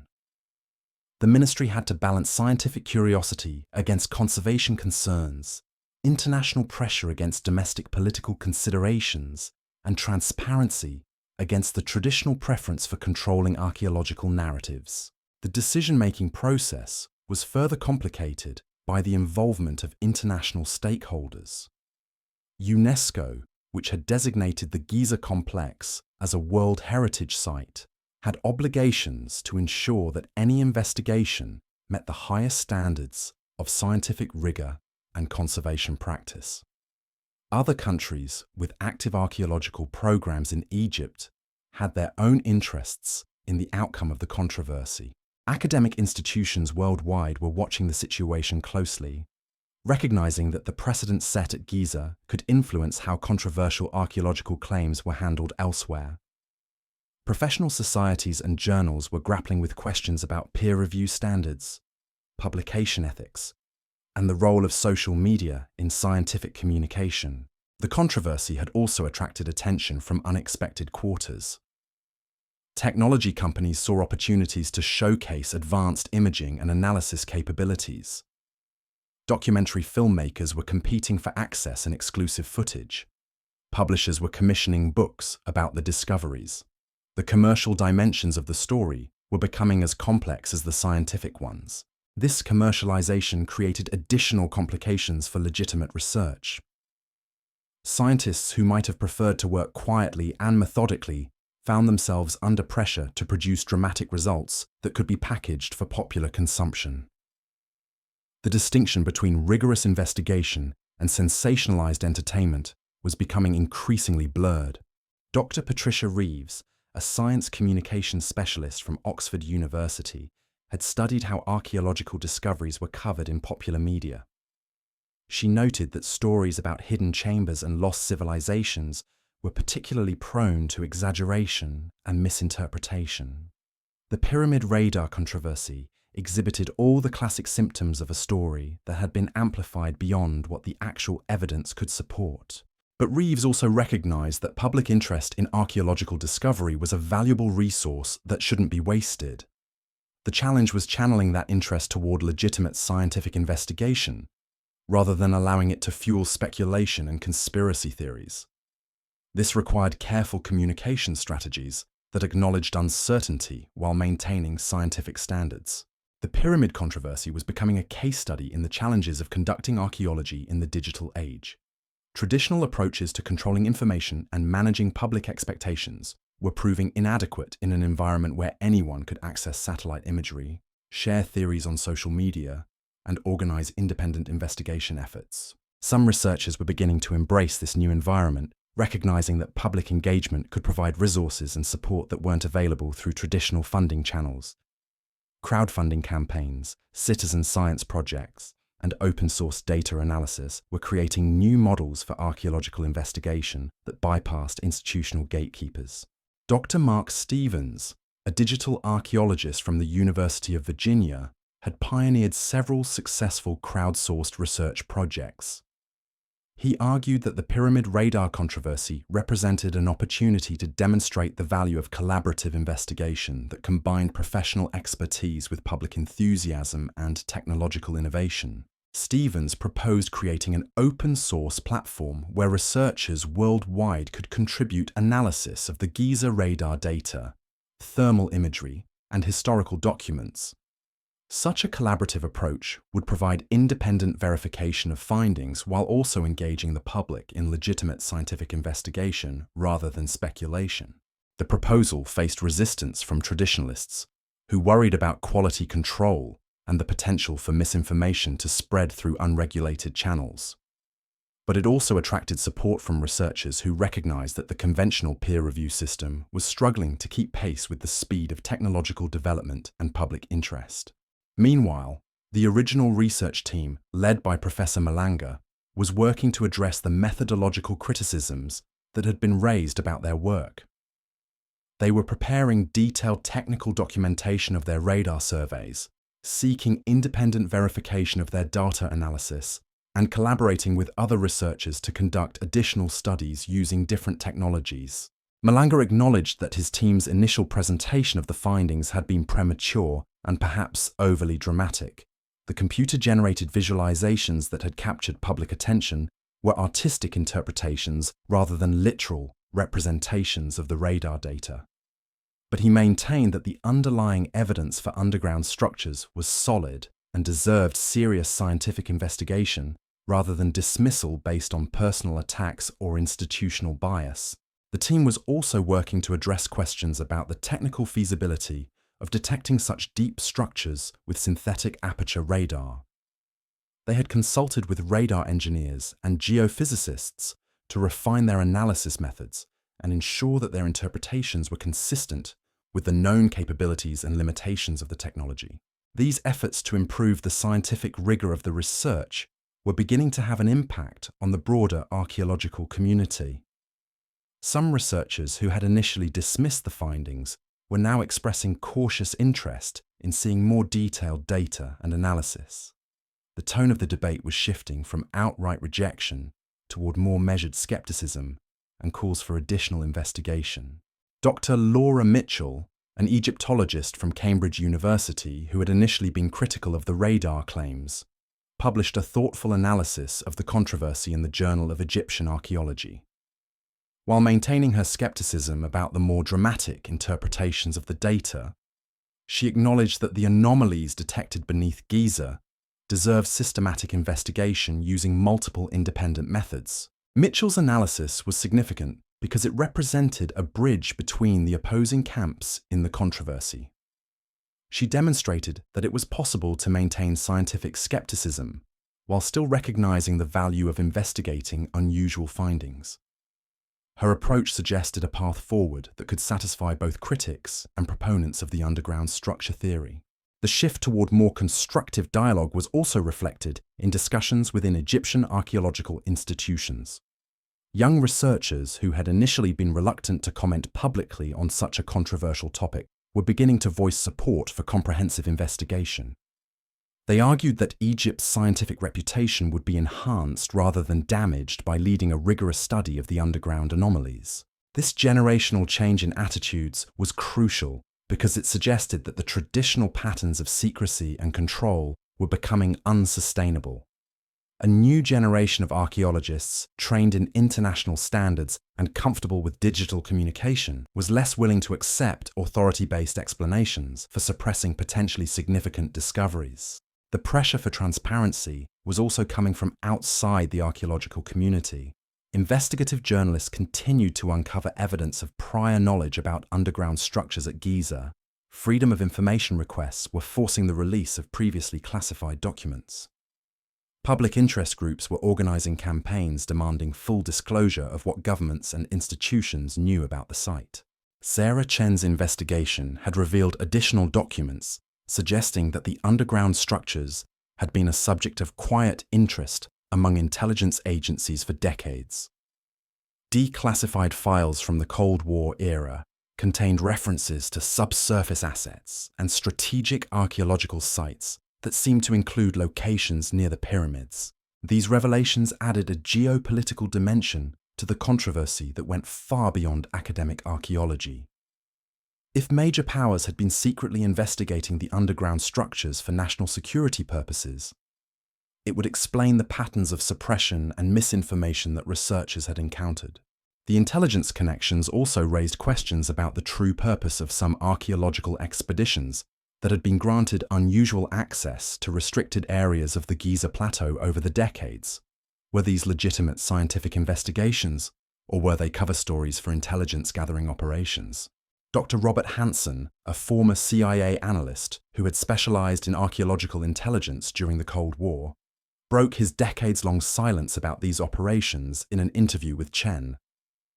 He confirmed that intelligence agencies had indeed maintained interest in certain archaeological sites, including Giza, but declined to provide specific details about what had been discovered or why it was considered strategically important. Hansen's partial confirmation of intelligence involvement added credibility to theories about deliberate suppression of information about the underground structures. It also suggested that the current controversy might be part of a larger struggle over control of information that had significant implications beyond archaeology. The geopolitical dimensions of the story were attracting attention from researchers who specialized in the intersection of archaeology and national security. They noted that control over archaeological narratives had often been used as a tool of soft power, allowing nations to project cultural authority and legitimacy on the international stage. Egypt's position as the guardian of some of humanity's most important archaeological sites gave it considerable cultural influence, but that influence depended on maintaining credibility and authority over archaeological interpretation. Revelations about hidden structures or prior knowledge that hadn't been shared could undermine that authority and shift the balance of archaeological power toward other nations or institutions. This context helped explain why the Egyptian response to the radar controversy had been so carefully managed. The stakes went far beyond academic reputation or tourist revenue. They involved Egypt's position in the global cultural and political hierarchy, its relationships with international partners, and its ability to control narratives about its own heritage. But the traditional tools for managing such controversies were proving inadequate in the digital age. Information could no longer be controlled through official channels or institutional authority. Social media, independent journalism, and citizen research were creating alternative pathways for information flow that bypassed traditional gatekeepers. The result was a situation where different versions of the truth were competing in a complex information environment. Official statements, leaked documents, independent investigations, and speculative theories were all circulating simultaneously, making it difficult for the public to distinguish between verified facts and unsubstantiated claims. This information chaos was both a challenge and an opportunity for legitimate scientific investigation. On one hand, it made it harder to maintain the careful, methodical approach that archaeological research required. On the other hand, it created pressure for transparency and accountability that could ultimately lead to better science, a more complete understanding of the underground structures. The controversy was also demonstrating the limitations of traditional academic publishing and peer review systems in an era of rapid technological development and global communication. The months or years required for conventional scientific publication were incompatible with the speed of public interest and media coverage. Some researchers were experimenting with alternative approaches to scientific communication that could provide more timely sharing of findings while still maintaining quality standards. Preprint servers, open access journals, and online collaboration platforms were creating new models for scientific discourse that could adapt to the demands of the digital age. The pyramid radar controversy was becoming a test case for these new approaches to scientific communication and validation. The outcome would likely influence how controversial archaeological claims were handled in the future, potentially reshaping the relationship between scientific research and public engagement. But regardless of how the institutional and political dimensions of the controversy were resolved, the fundamental questions about what lay beneath the Giza Plateau remained unanswered. The radar anomalies were real, even if their interpretation remained disputed. The historical evidence for prior knowledge of underground structures was mounting, even if the full extent of that knowledge remained unclear. The underground chambers, whether they were sophisticated ancient constructions or natural geological formations that had been misinterpreted, continued to exert their mysterious pull on human imagination. They represented the persistence of the unknown in a world that often seemed completely mapped and catalogued, and perhaps that was the most important aspect of the entire controversy. In an age of satellite imagery and digital databases, when it seemed like every square meter of the Earth's surface had been photographed and analyzed, the possibility that major secrets still lay hidden beneath one of humanity's most famous landmarks captured something essential about the continuing adventure of discovery. The underground structures, real or imaginary, reminded us that the past still held surprises, that ancient peoples might have been more capable than we assumed, and that the familiar world around us might conceal extraordinary mysteries waiting to be revealed. Whether those mysteries would ultimately prove to be archaeological treasures or products of wishful thinking, they had already succeeded in challenging assumptions and inspiring new questions about the capabilities of our ancestors. The story was far from over. Teams of researchers were preparing new studies using advanced technologies. Government officials were weighing the costs and benefits of authorizing comprehensive investigations. The public was demanding answers to questions that had been buried for generations, and deep beneath the scorching sands of Giza, whatever secrets lay hidden in the darkness continued to wait, patient, silent, mysterious, ready to challenge everything we thought we knew about the ancient world and our place within the long story of human civilization. The next phase of this extraordinary saga was about to begin, and the revelations it might bring could change our understanding of history forever. Because sometimes the most profound discoveries aren't found by looking forward into the unknown, but by looking backward into the familiar places where we never thought to search for the extraordinary hidden in plain sight. The Egyptian government found itself walking an increasingly precarious tightrope. On one side, mounting international pressure for transparency and open scientific investigation. On the other, decades of carefully maintained secrecy about what might lie beneath the most famous archaeological site on Earth. And caught in the middle were the underground structures themselves, whether real or imagined, continuing to generate more questions than answers. Dr. Amira Hassan's calls for transparency were beginning to resonate with a growing number of Egyptian archaeologists who had grown tired of the old patterns of information control. But change doesn't come easily to institutions that have operated the same way for generations. The established hierarchy of Egyptian archaeology had built its authority on the principle that sensitive information should be carefully controlled and released only when the timing was deemed appropriate. This philosophy had served certain purposes in the past. It had protected important sites from treasure hunters and unauthorized excavation. It had prevented premature speculation from damaging Egypt's reputation as a serious center of archaeological research. And it had maintained Egyptian control over narratives about the country's ancient heritage at a time when foreign archaeologists often dominated international discourse about Egyptian civilization. But the digital age had fundamentally altered the information landscape. Satellite imagery was freely available to anyone with an internet connection. Ground-penetrating radar equipment could be purchased by private investigators. Social media platforms allowed alternative theories to spread faster than official statements could counter them. The old model of centralized information control was breaking down whether authorities wanted it to or not. The radar controversy had exposed these tensions in ways that made everyone uncomfortable. Traditional archaeologists found themselves defending positions based on authority rather than evidence. Government officials discovered that dismissing inconvenient claims as fake news only intensified public suspicion, and researchers who wanted to pursue legitimate scientific investigation found themselves caught between institutional pressure and public curiosity. Professor Walsh's proposal for a comprehensive multi-technique geophysical survey represented a potential path forward that could satisfy multiple constituencies. It would provide the rigorous scientific investigation that critics demanded, while also addressing the public's desire for definitive answers about what lay beneath the pyramids.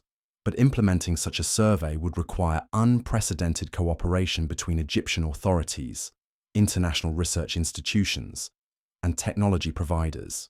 The logistics alone were daunting. Synthetic aperture radar, gravitational surveys, seismic imaging, and electromagnetic studies each required specialized equipment and expertise that would need to be coordinated across multiple research teams. The work would need to be conducted without damaging the monuments or disrupting the millions of tourists who visited the site each year. And the results would need to be analyzed and interpreted according to international scientific standards that could withstand rigorous peer review. But perhaps the greatest challenge wasn't technical or logistical, it was psychological. The comprehensive survey would inevitably produce results that would either validate or refute the claims about underground structures. Either outcome would have profound implications for everyone involved in the controversy. If the survey confirmed the existence of vast underground chambers and corridors, it would vindicate researchers like Malanga, while simultaneously raising uncomfortable questions about why such structures had remained hidden for so long. It would validate alternative theories about ancient engineering capabilities while challenging conventional timelines of technological development. And it would force the archaeological establishment to confront the possibility that they had overlooked one of the most significant discoveries in human history. If the survey failed to find evidence of artificial underground structures, it would support the skeptics who had dismissed the radar claims as misinterpretation or wishful thinking. But it would also leave troubling questions about the historical documents, witness accounts, and thermal imagery that had seemed to corroborate the radar findings. And it would intensify speculation about cover-ups and deliberate suppression of information. Dr. Torres's research on how people respond to paradigm-shifting discoveries suggested that neither outcome would immediately resolve the controversy. Believers in underground structures would likely explain negative results as evidence of flawed methodology or deliberate sabotage. Skeptics would dismiss positive results as artifacts of the scanning process or misinterpretation of natural geological features. The human tendency to maintain existing beliefs in the face of contradictory evidence was remarkably persistent. But Torres also noted that scientific truth had a way of eventually overcoming psychological resistance and institutional inertia. The process might take years or decades, but accumulating evidence from multiple independent sources gradually wore down opposition and forced acceptance of new paradigms. The key was ensuring that the investigation was conducted according to rigorous scientific standards that couldn't be easily dismissed or discredited. The pyramid radar controversy was beginning to attract attention from researchers who specialized in the sociology of scientific discovery. They recognized it as a classic case study in how new ideas were received by established institutions and how technological advances could challenge existing paradigms in unexpected ways. Dr. Rebecca Martinez, a science historian from Stanford University, had been following the controversy with fascination. She noted that many of the patterns were remarkably similar to historical episodes where revolutionary discoveries had initially been rejected by mainstream science. The personal attacks on researchers, the appeals to authority rather than evidence, and the resistance to investigating anomalous findings were all familiar elements from previous scientific controversies. Martinez pointed out that the history of archaeology was filled with discoveries that had initially been dismissed as impossible or fraudulent. Troy was considered purely mythical until Schliemann's excavations proved otherwise. The sophisticated astronomy of ancient Mesopotamian civilizations was rejected until cuneiform tablets confirmed their mathematical achievements. Even relatively recent discoveries like the extent of Maya civilization had been underestimated until satellite imagery revealed the true scale of their urban centers. The pattern suggested that the archaeological establishment had a tendency to underestimate the capabilities of ancient civilizations and to resist evidence that challenged comfortable assumptions about the past. This wasn't necessarily due to deliberate bias or conspiracy, but rather reflected the natural human tendency to interpret new information within existing conceptual frameworks. The radar findings at Giza challenged multiple assumptions simultaneously. They suggested engineering capabilities that exceeded accepted estimates of ancient Egyptian technology. They implied construction projects of unprecedented scale and complexity, and they raised questions about why such remarkable achievements had left no trace in the historical record. Each of these challenges individually might have been manageable within existing paradigms. Ancient Egyptians were already credited with remarkable engineering achievements in building the pyramids themselves. Construction projects involving thousands of workers and massive stone blocks were well documented, and gaps in the historical record were common, especially for the earliest periods of Egyptian civilization. But the combination of all these challenges created a more fundamental problem. Accepting the existence of vast underground structures beneath Giza would require acknowledging that our understanding of ancient Egyptian capabilities was seriously incomplete.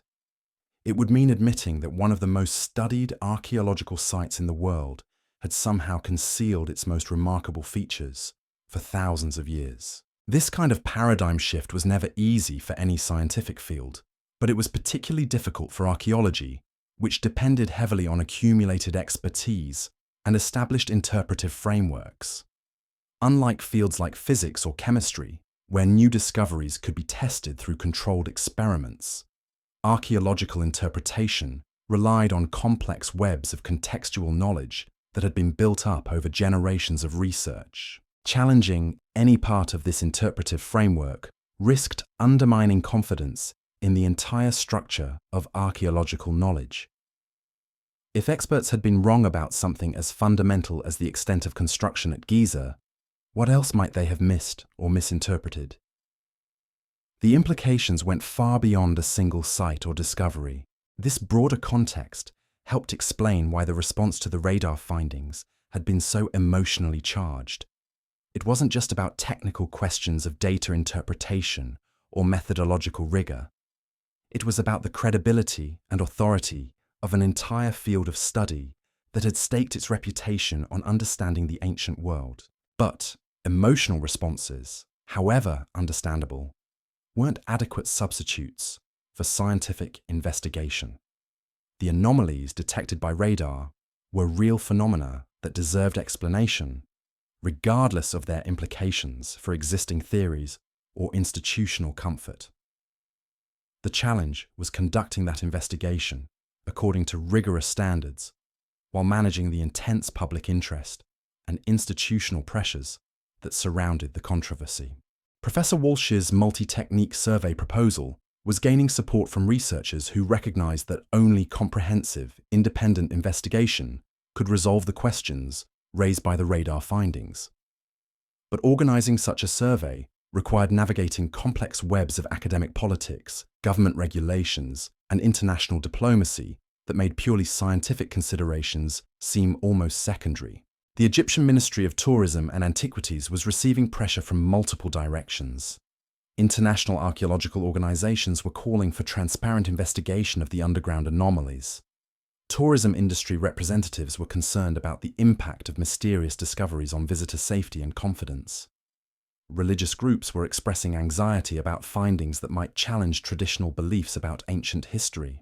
Meanwhile, social media discussions of the controversy were generating millions of views and comments, demonstrating the intense public fascination with the possibility of hidden chambers beneath the pyramids. Documentary filmmakers were competing for exclusive access to any future investigations.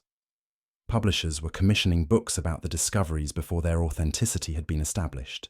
This commercial and media attention created additional complications for serious scientific investigation. Researchers found themselves under pressure to produce dramatic results that could be packaged for popular consumption. The distinction between rigorous analysis and sensationalized speculation was becoming increasingly blurred in an environment where public attention often determined funding and career opportunities. Dr. Stevens's proposal for an open-source collaborative investigation platform represented an attempt to harness public interest while maintaining scientific standards. By creating a system where researchers worldwide could contribute analysis of the Giza data, he hoped to provide independent verification of findings while engaging the public in legitimate scientific investigation rather than speculation. The platform would allow anyone with relevant expertise to download and analyze the radar data, thermal imagery, and historical documents related to the underground structures. Results would be peer-reviewed through a transparent online process that would identify the most credible interpretations while filtering out obviously flawed analyses. This approach faced resistance from traditionalists who worried about quality control and the potential for misinformation to spread through unregulated channels. But it also attracted support from researchers who recognized that the conventional peer review system was struggling to keep pace with the speed of technological development and public interest. The debate over open source versus traditional approaches to scientific validation reflected broader changes in how knowledge was created and shared in the digital age. The old model of centralized authority and controlled information release was giving way to more distributed and collaborative approaches that emphasized transparency and community verification. These changes were particularly relevant to the pyramid controversy because they offered potential solutions to the institutional deadlock that had prevented serious investigation of the underground anomalies. If established authorities were reluctant to authorize comprehensive studies, perhaps alternative approaches could provide the rigorous investigation that the evidence deserved. But alternative approaches also carried risks. Without proper oversight and quality control, legitimate scientific investigation could be overwhelmed by amateur speculation and conspiracy theories. The challenge was maintaining the rigor and credibility that scientific discovery required while adapting to new models of collaboration and communication. The pyramid radar controversy was becoming a test case for these new approaches to scientific investigation. The outcome would likely influence how controversial archaeological claims were handled in the future, potentially reshaping the relationship between scientific research, institutional authority, and public engagement. Meanwhile, the original research team was working to address the methodological criticisms that had been raised about their work. Professor Malanga had assembled a group of radar engineers and geophysicists to review their data analysis methods and ensure that their interpretations were consistent with the known capabilities and limitations of synthetic aperture radar technology. The team was also seeking independent verification of their findings through collaboration with other research groups using different technologies. Thermal imaging specialists were analyzing satellite data to look for temperature anomalies that might correlate with the radar signatures. Seismic researchers were examining earthquake records for evidence of underground voids that might affect how seismic waves propagated through the plateau. These efforts to strengthen the scientific foundation of their claims were beginning to have an impact on the broader archaeological community. Some researchers who had initially dismissed the findings were now expressing cautious interest in seeing more detailed data and analysis.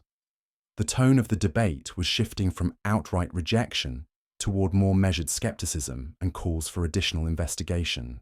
Dr. Mitchell's thoughtful analysis in the Journal of Egyptian Archaeology had been particularly influential in legitimizing serious discussion of the underground anomalies.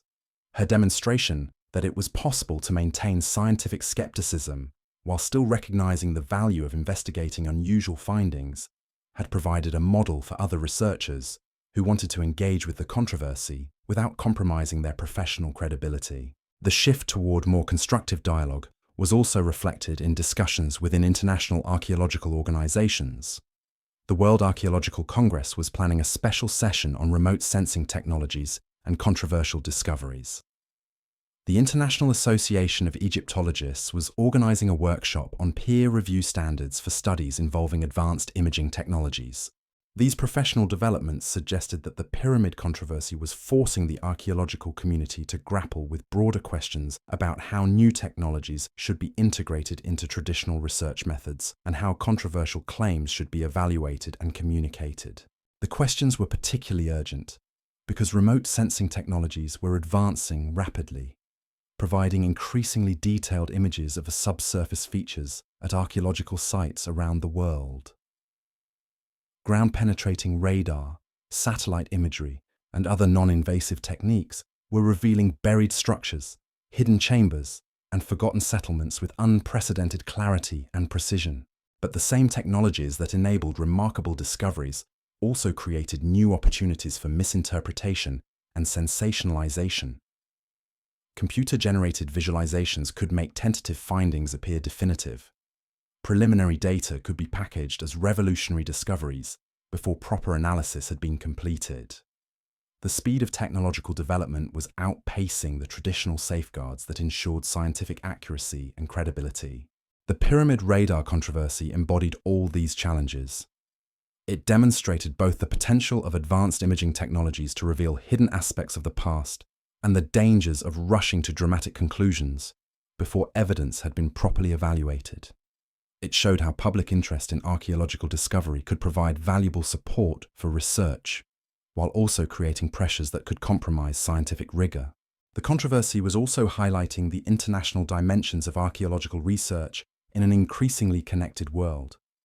The structures beneath Giza, if they existed, were part of humanity's shared heritage, not just Egypt's national patrimony.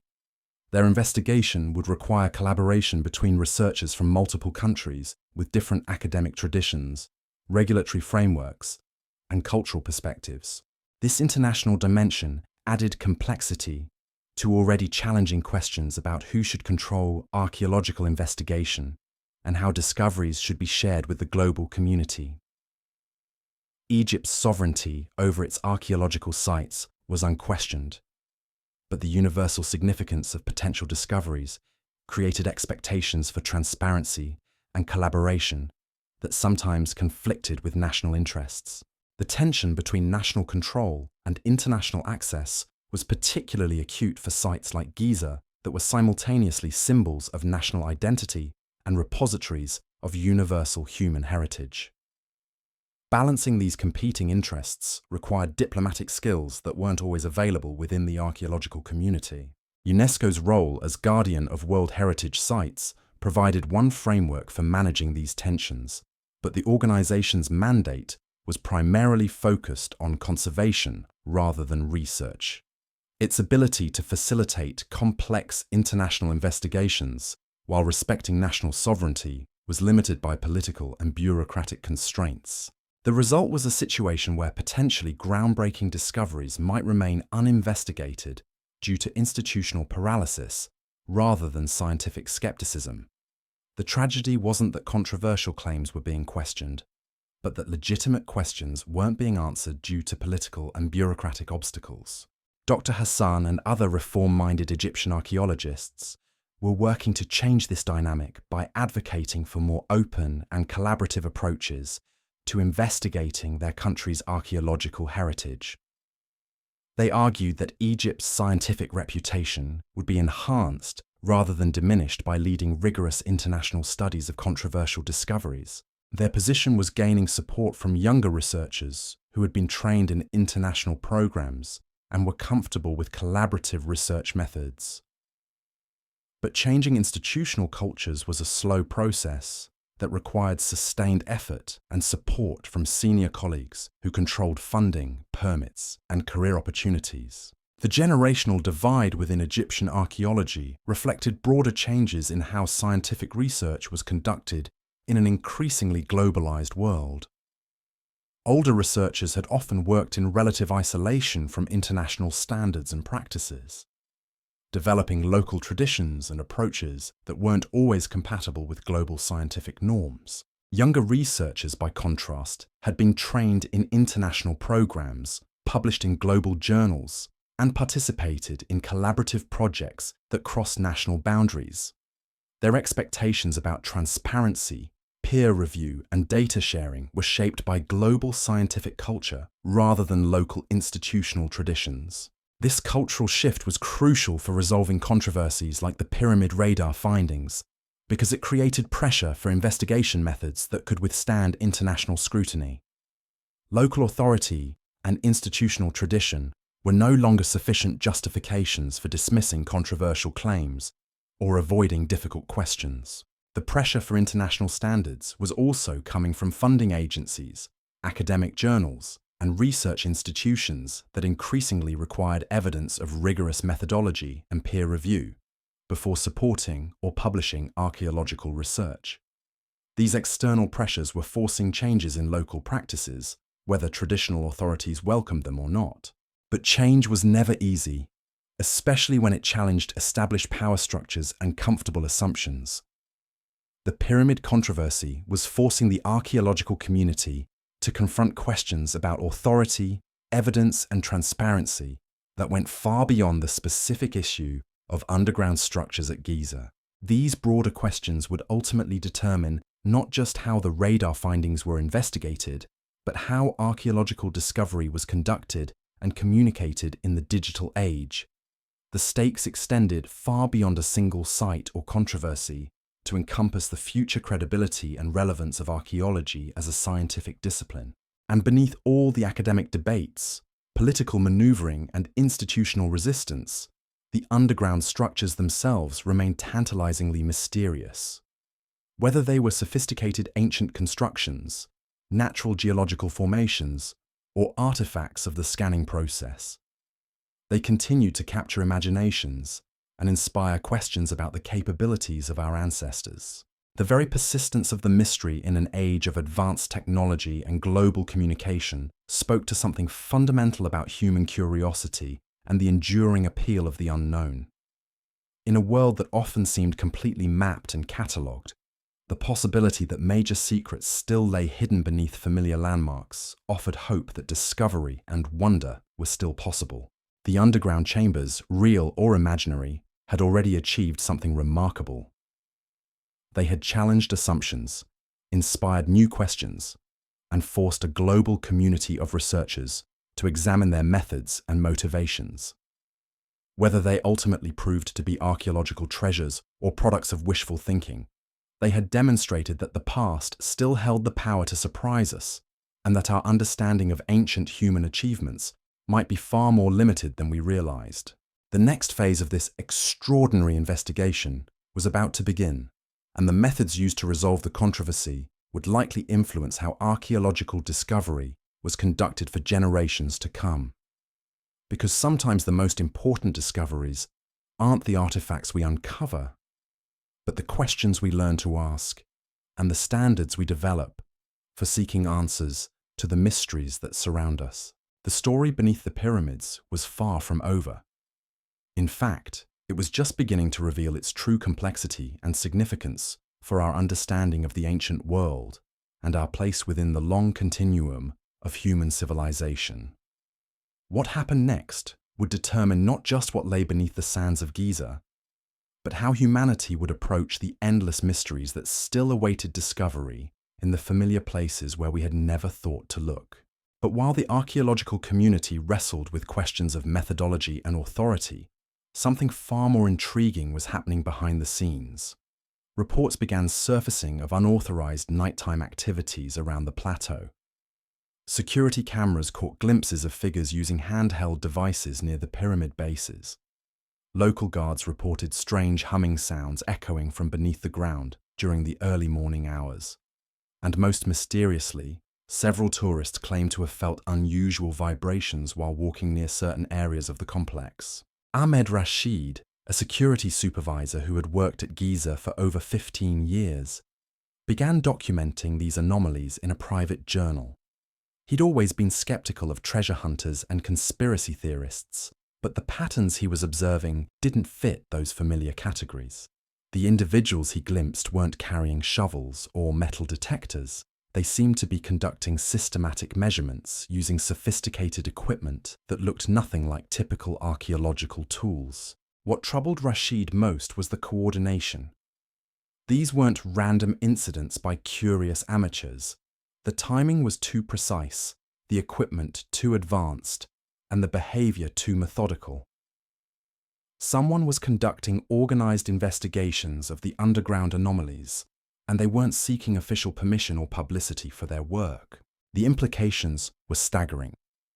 If private groups had access to technology and information that allowed them to investigate the underground structures independently, it suggested that the official scientific debate was only one layer of a much more complex situation.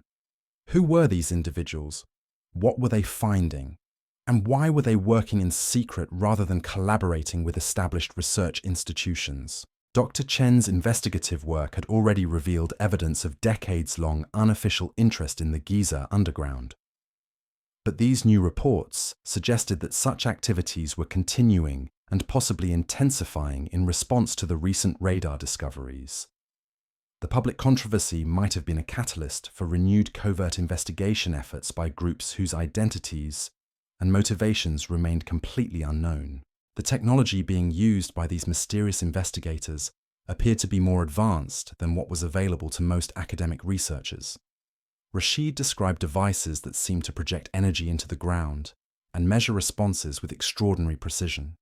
The equipment was compact, silent, and apparently capable of operating without the massive power supplies that traditional ground-penetrating radar systems required. This technological sophistication raised uncomfortable questions about the sources of funding and expertise behind the unauthorized investigations. Academic research budgets were typically limited and carefully monitored. But private groups with adequate resources could potentially access cutting-edge technologies that weren't yet available to university researchers or government agencies. The possibility that breakthrough discoveries about the underground structures might be made by unknown private investigators rather than legitimate scientific institutions created a new set of concerns for Egyptian authorities. If significant findings were made outside official channels, it could undermine Egypt's control over archaeological narratives, while potentially exposing important sites to damage or exploitation. But the authorities faced a dilemma. Increased security measures might prevent unauthorized investigations, but they would also limit legitimate research efforts and restrict access for the millions of tourists who visited the site each year. The economic impact of overly restrictive policies could be devastating for a country that depended heavily on tourism revenue. Meanwhile, the technological capabilities demonstrated by the mysterious investigators were attracting attention from researchers who specialized in advanced imaging systems. Dr. Michael Chang, a radar engineer from MIT who had been following the Giza controversy, noted that the descriptions of the unauthorized equipment matched specifications for experimental systems that were still in development at military research facilities. Chang's analysis suggested that the technology being used might be classified or restricted systems that weren't available through normal commercial or academic channels. This possibility added a national security dimension to the controversy that went far beyond archaeological curiosity. If advanced military technologies were being used to investigate ancient monuments, it implied interests and capabilities that extended well beyond historical research. The connection to military technology also provided a potential explanation for the patterns of secrecy and suppression that investigators had documented. Archaeological sites had occasionally been used as cover for intelligence operations, and sensitive locations might be subject to monitoring and protection that wasn't disclosed to the public or even to academic researchers. But this explanation created as many questions as it answered. Why would military or intelligence agencies be interested in underground structures beneath ancient monuments? What strategic value could such sites possibly have? And what discoveries might have justified decades of covert investigation and information control? The answers might lie in capabilities rather than contents.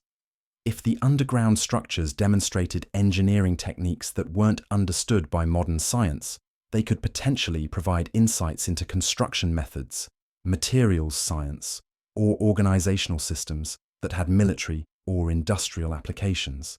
Ancient technologies that seemed primitive by contemporary standards sometimes concealed sophisticated solutions to complex problems. The Romans had developed concrete that remained durable for thousands of years using techniques that modern engineers struggled to replicate. Medieval blacksmiths had created steel alloys that matched or exceeded the performance of modern materials.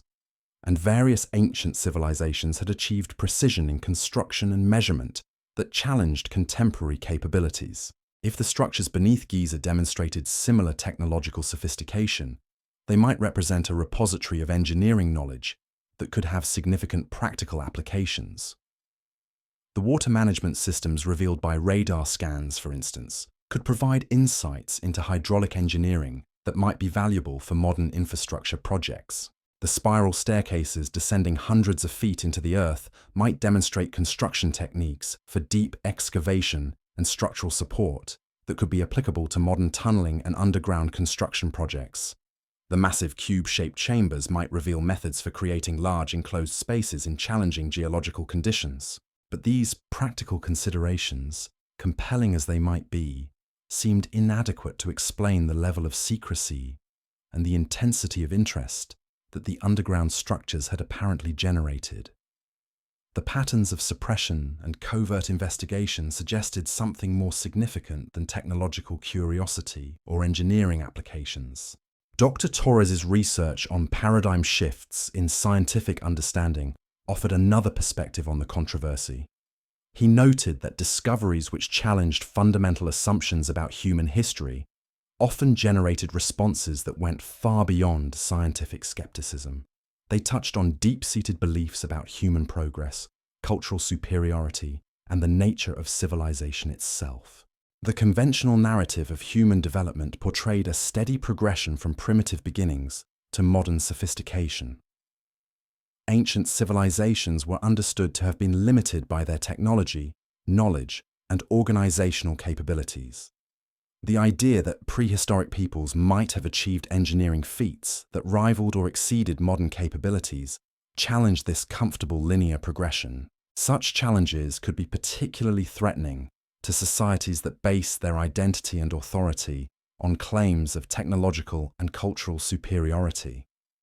If ancient civilizations had possessed advanced capabilities that were later lost, it suggested that human progress wasn't inevitable, and that modern achievements might be less exceptional than commonly believed. This psychological dimension might explain why evidence of sophisticated ancient engineering often encountered resistance that seemed disproportionate to its scientific implications. The underground structures at Giza, if they proved to be authentic ancient constructions, would represent exactly the kind of discovery that could force uncomfortable reassessments of human capabilities and historical development. The resistance might be unconscious rather than deliberate, reflecting ingrained assumptions about the past rather than conscious efforts to suppress inconvenient evidence. But the practical effects would be similar, whether the motivation was psychological bias or institutional conspiracy. Meanwhile, independent researchers around the world were beginning to organize their own investigations of the Giza anomalies using whatever resources and technologies they could access. Crowdfunding campaigns were raising money for advanced imaging equipment. Amateur radio operators were experimenting with ground-penetrating techniques. Software developers were creating programs for analyzing satellite imagery and radar data. These grassroots efforts represented a new model of archaeological investigation that bypassed traditional institutional structures and authority systems. Instead of waiting for official approval or academic validation, curious individuals were taking direct action to explore questions that interested them. The democratization of investigation tools and techniques was making this kind of independent research increasingly viable. High-resolution satellite imagery was freely available through various online platforms. Ground-penetrating radar equipment could be purchased or rented by private individuals. Computer software for data analysis was often available as open-source programs that could be downloaded and used without restriction. But independent research also carried significant risks. Without proper training and quality control, amateur investigators could easily misinterpret data or reach false conclusions. Enthusiastic speculation could be mistaken for rigorous analysis, and the lack of institutional oversight might allow dangerous or destructive activities to proceed without adequate safeguards. The challenge was harnessing the energy and resources of independent researchers while maintaining the standards of accuracy and responsibility that legitimate archaeological investigation required. Some academic institutions were beginning to explore partnerships with citizen science projects that could combine professional expertise with public enthusiasm and resources. Dr. Stevens's open-source platform proposal represented one attempt to create such partnerships. By providing a framework for collaborative analysis of the Giza data, he hoped to engage the broader research community while maintaining quality standards through transparent peer review processes. The platform was attracting interest from researchers around the world who recognized that the traditional boundaries between professional and amateur investigation were becoming increasingly blurred in the digital age. Advanced tools and techniques that had once been available only to institutional researchers were now accessible to anyone with sufficient interest and resources. This democratization was forcing changes in how archaeological research was conducted and validated. The old model of centralized authority and controlled information release was giving way to more distributed and collaborative approaches that emphasized transparency and community verification. But the transition wasn't always smooth. Established institutions sometimes struggled to adapt to new models of collaboration and communication. Traditional hierarchies and authority structures could conflict with the more egalitarian approaches that digital platforms enabled. The pyramid controversy was highlighting these tensions in ways that forced the archaeological community to confront fundamental questions about how research should be organized and conducted in the modern world. The answers would likely influence not just how the Giza anomalies were investigated, but how archaeological discovery was approached for generations to come. Because beneath all the technical debates and institutional politics, the underground structures continued to exert their mysterious influence on everyone who encountered them. Whether they were sophisticated ancient constructions or natural formations that had been misinterpreted, they represented something that challenged comfortable assumptions and inspired new questions about the capabilities of our ancestors. The very fact that such mysteries could still exist in one of the world's most studied places spoke to the limitations of human knowledge and the persistence of the unknown. In an age when it seemed like every corner of the earth had been mapped and catalogued, the possibility that major secrets still lay hidden beneath familiar landmarks captured something essential about the continuing adventure of discovery. And as the investigation entered its next phase, with new technologies, collaborative approaches, and unprecedented levels of public interest converging on the ancient stones of Giza, one thing became increasingly clear. The story beneath the pyramids was about more than hidden chambers or lost civilizations. It was about how humanity approached the endless mysteries that surrounded us and what we were willing to risk to uncover the truths that might lie just beneath our feet. The underground structures, whatever they ultimately proved to be, had already changed the conversation about ancient Egypt and the capabilities of prehistoric civilizations.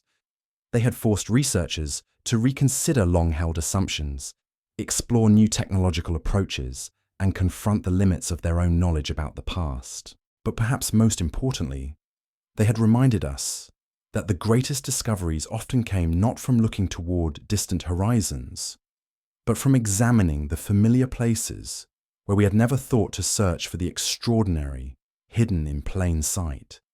The answer to one of archaeology's greatest mysteries might be waiting just beneath the surface of humanity's most iconic monuments, patient and silent as the stones above, ready to reveal secrets that could transform our understanding of who we are and where we came from. The next chapter of this remarkable story was about to unfold, and what it revealed might change everything we thought we knew about the ancient world and our place within the long continuum of human achievement. Because sometimes the most profound truths aren't found in distant lands or forgotten ruins, but in the shadows cast by the monuments we walk past every day, never suspecting the wonders that might lie just beneath our feet. The Egyptian Ministry of Tourism and Antiquities found itself in an impossible position. Every day brought new pressure from international media, archaeological organizations, and tourism operators demanding answers about the underground structures. Social media was exploding with theories, computer-generated mock-ups, and amateur investigations that were spinning increasingly out of control. Dr. Mustafa Waziri, the Secretary General of the Supreme Council of Antiquities, called an emergency meeting with his senior staff. The room was tense as he laid out the stark reality they were facing. Tourism revenue was at stake. Egypt's reputation as a serious archaeological authority was being questioned. And most troubling of all, unauthorized individuals were conducting their own investigations around the plateau, with equipment that seemed far beyond anything academic institutions typically possessed. But there was something else bothering Waziri that he couldn't quite articulate. The patterns of resistance to investigating the radar findings didn't feel entirely natural. The speed and coordination with which prominent Egyptologists had dismissed the claim suggested a level of organization that went beyond spontaneous scholarly skepticism. He'd been in archaeology long enough to know how the field typically responded to controversial discoveries. There would be initial skepticism, followed by calls for more data, then gradual acceptance or rejection based on accumulating evidence. But this felt different. The opposition had been immediate, personal, and absolute in ways that seemed designed to shut down investigation rather than encourage rigorous analysis. When he raised these concerns with his staff, he was met with uncomfortable silence. Finally, Dr. Salima El-Mahdi, one of his most trusted advisors, spoke up. She'd been hearing whispers about pressure being applied to Egyptian researchers who had expressed interest in the underground anomalies. Not overt threats, but subtle suggestions that pursuing certain lines of investigation might not be beneficial for career advancement. The implications were deeply troubling. If external forces were influencing Egyptian archaeological policy through unofficial channels, it represented a fundamental threat to the country's sovereignty over its own heritage. Egypt had fought for decades to establish control over archaeological research within its borders, wresting authority away from foreign institutions that had dominated the field during the colonial era. But the current situation suggested that informal networks of influence might be just as effective as formal colonial administration in controlling archaeological narratives. The difference was that the modern approach operated through funding, career incentives, and professional relationships rather than direct political authority. Dr. Hassan's reform movement was gaining momentum precisely because younger Egyptian archaeologists could see these patterns of influence and were determined to resist them. They argued that Egypt's archaeological heritage belonged to the Egyptian people and to humanity as a whole, not to any particular institutional or national interest that preferred certain discoveries to remain hidden. The generational divide was becoming increasingly apparent in meetings and professional gatherings. Older researchers who had built their careers within existing power structures were reluctant to challenge systems that had provided them with status and resources. Younger researchers who had been trained in international programs were less invested in maintaining those systems and more committed to transparent scientific investigation. This tension was playing out not just in Egypt, but in archaeological communities around the world. The pyramid controversy had become a symbol of broader struggles over who controlled archaeological knowledge and how discoveries should be shared with the global community. Dr. Martinez's historical analysis had identified similar patterns in previous scientific controversies, where established authorities had initially resisted paradigm-shifting discoveries. But she noted that the current situation was complicated by factors that hadn't existed in earlier eras. The speed of global communication meant that controversies could spread worldwide within hours. The availability of advanced technologies to private investigators meant that official institutions no longer had monopolies on research capabilities. Most significantly, the democratization of information meant that alternative narratives could gain traction independently of institutional approval. Social media platforms, online forums, and citizen journalism were creating new pathways for information flow that bypassed traditional gatekeepers entirely. This new information environment was both liberating and dangerous for archaeological research. On one hand, it created opportunities for innovative approaches and collaborative investigation that could accelerate discovery and understanding. On the other hand, it made it much harder to maintain the careful, methodical approach that rigorous scientific investigation required. The pyramid radar controversy was demonstrating both the promise and the perils of this new landscape. The public interest and energy that had been generated by the discoveries could potentially provide resources and support for comprehensive investigation that might not otherwise be possible. But the same enthusiasm that could fuel legitimate research could also promote speculation and misinformation that might undermine scientific credibility. Professor Walsh's multi-technique survey proposal was gaining support as a potential way to channel public interest toward rigorous scientific investigation. But implementing such a comprehensive study would require navigating complex webs of academic politics, government regulations, and international diplomacy that seemed almost as challenging as the technical aspects of the research itself. The survey would need approval from Egyptian authorities, cooperation from international research institutions, coordination with tourism operators, and oversight from conservation specialists. Each stakeholder had different priorities and concerns that would need to be balanced in any comprehensive investigation plan. Egyptian authorities wanted to maintain control over the narrative, while avoiding discoveries that might be politically or economically disruptive. International researchers wanted access to cutting-edge investigation opportunities while protecting their professional reputations. Tourism operators wanted exciting discoveries that would attract visitors, while avoiding anything that might create safety concerns or access restrictions. Conservation specialists wanted to ensure that any investigation protected the integrity of the monuments while advancing scientific understanding. UNESCO wanted to fulfill its mandate to protect World Heritage sites while facilitating legitimate research that could enhance global understanding of human heritage. Balancing all these competing interests while maintaining scientific rigor would require diplomatic skills that weren't typically part of archaeological training.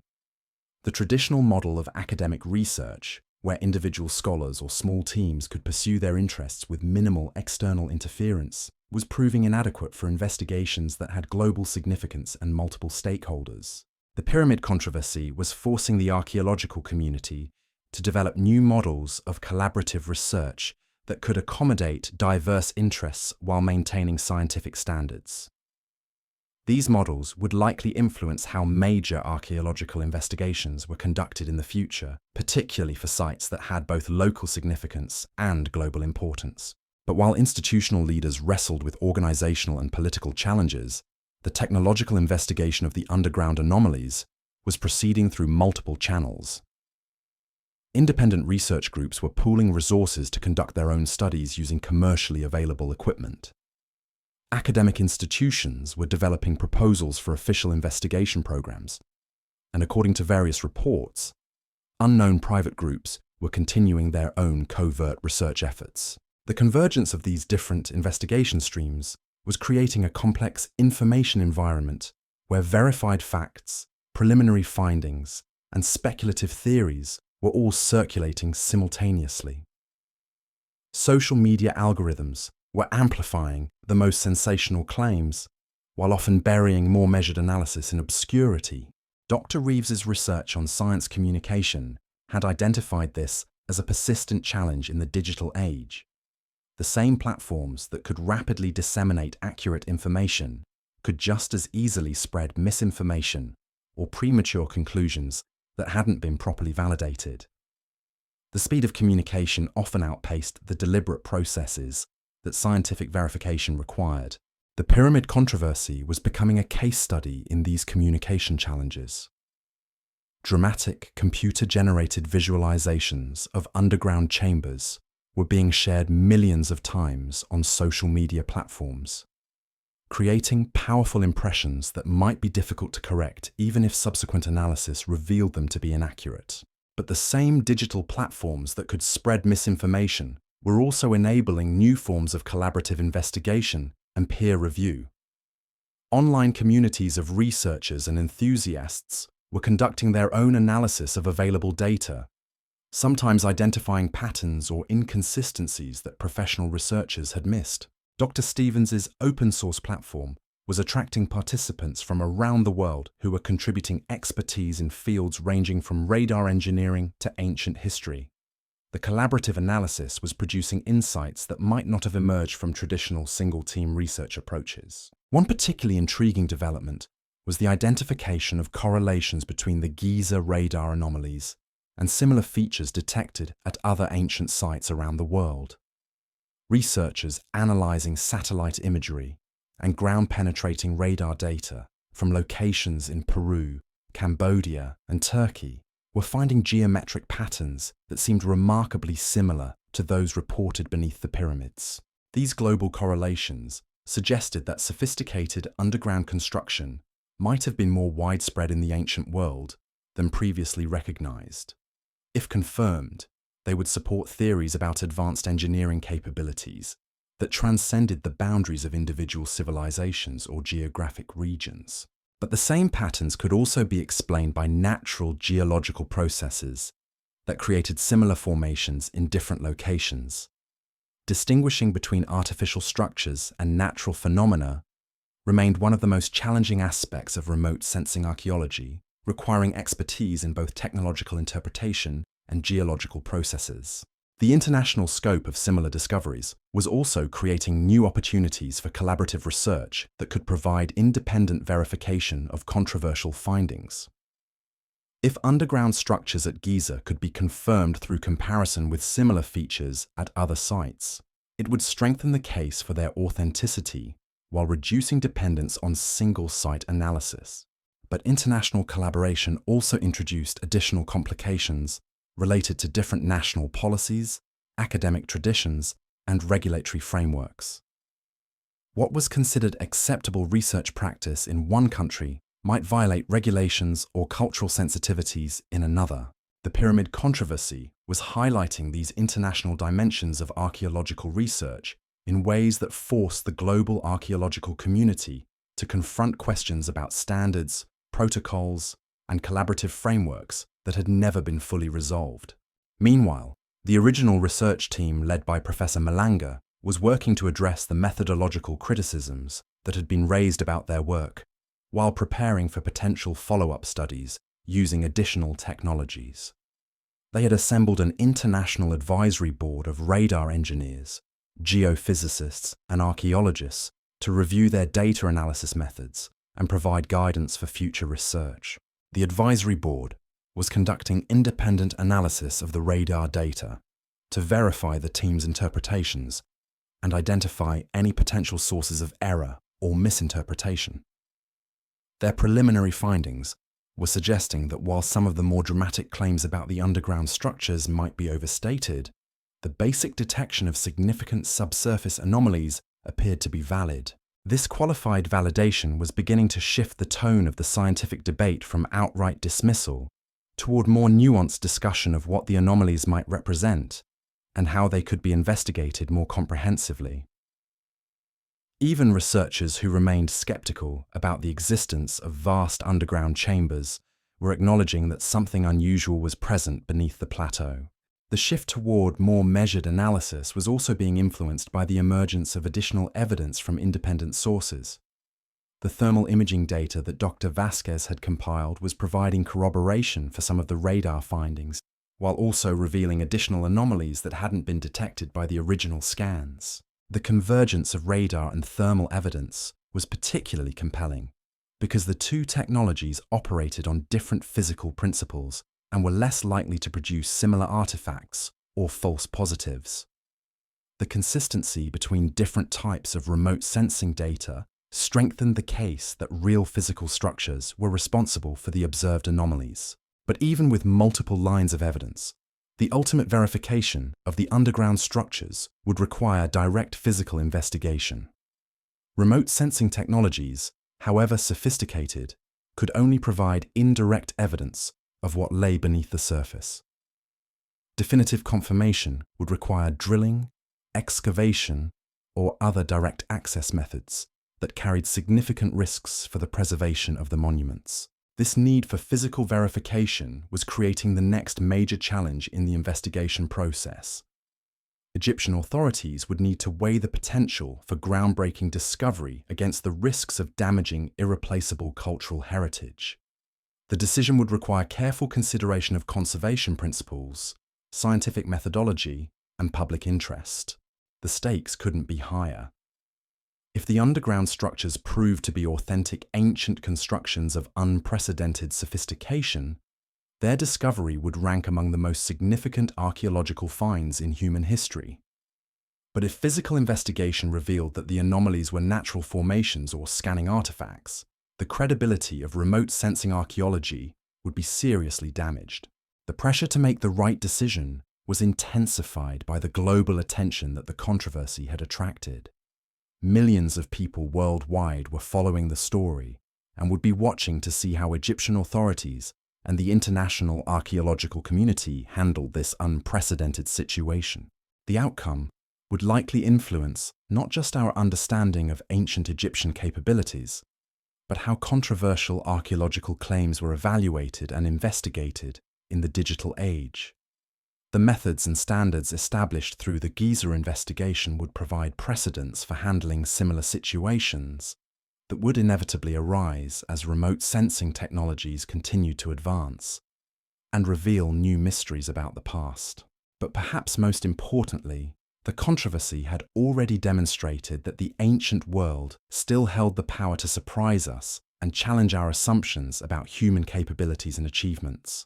Whether the underground structures ultimately proved to be archaeological treasures or products of wishful thinking, they had reminded us that the past remained full of mysteries waiting to be unraveled by those bold enough to look beyond the familiar surface of the world we thought we knew.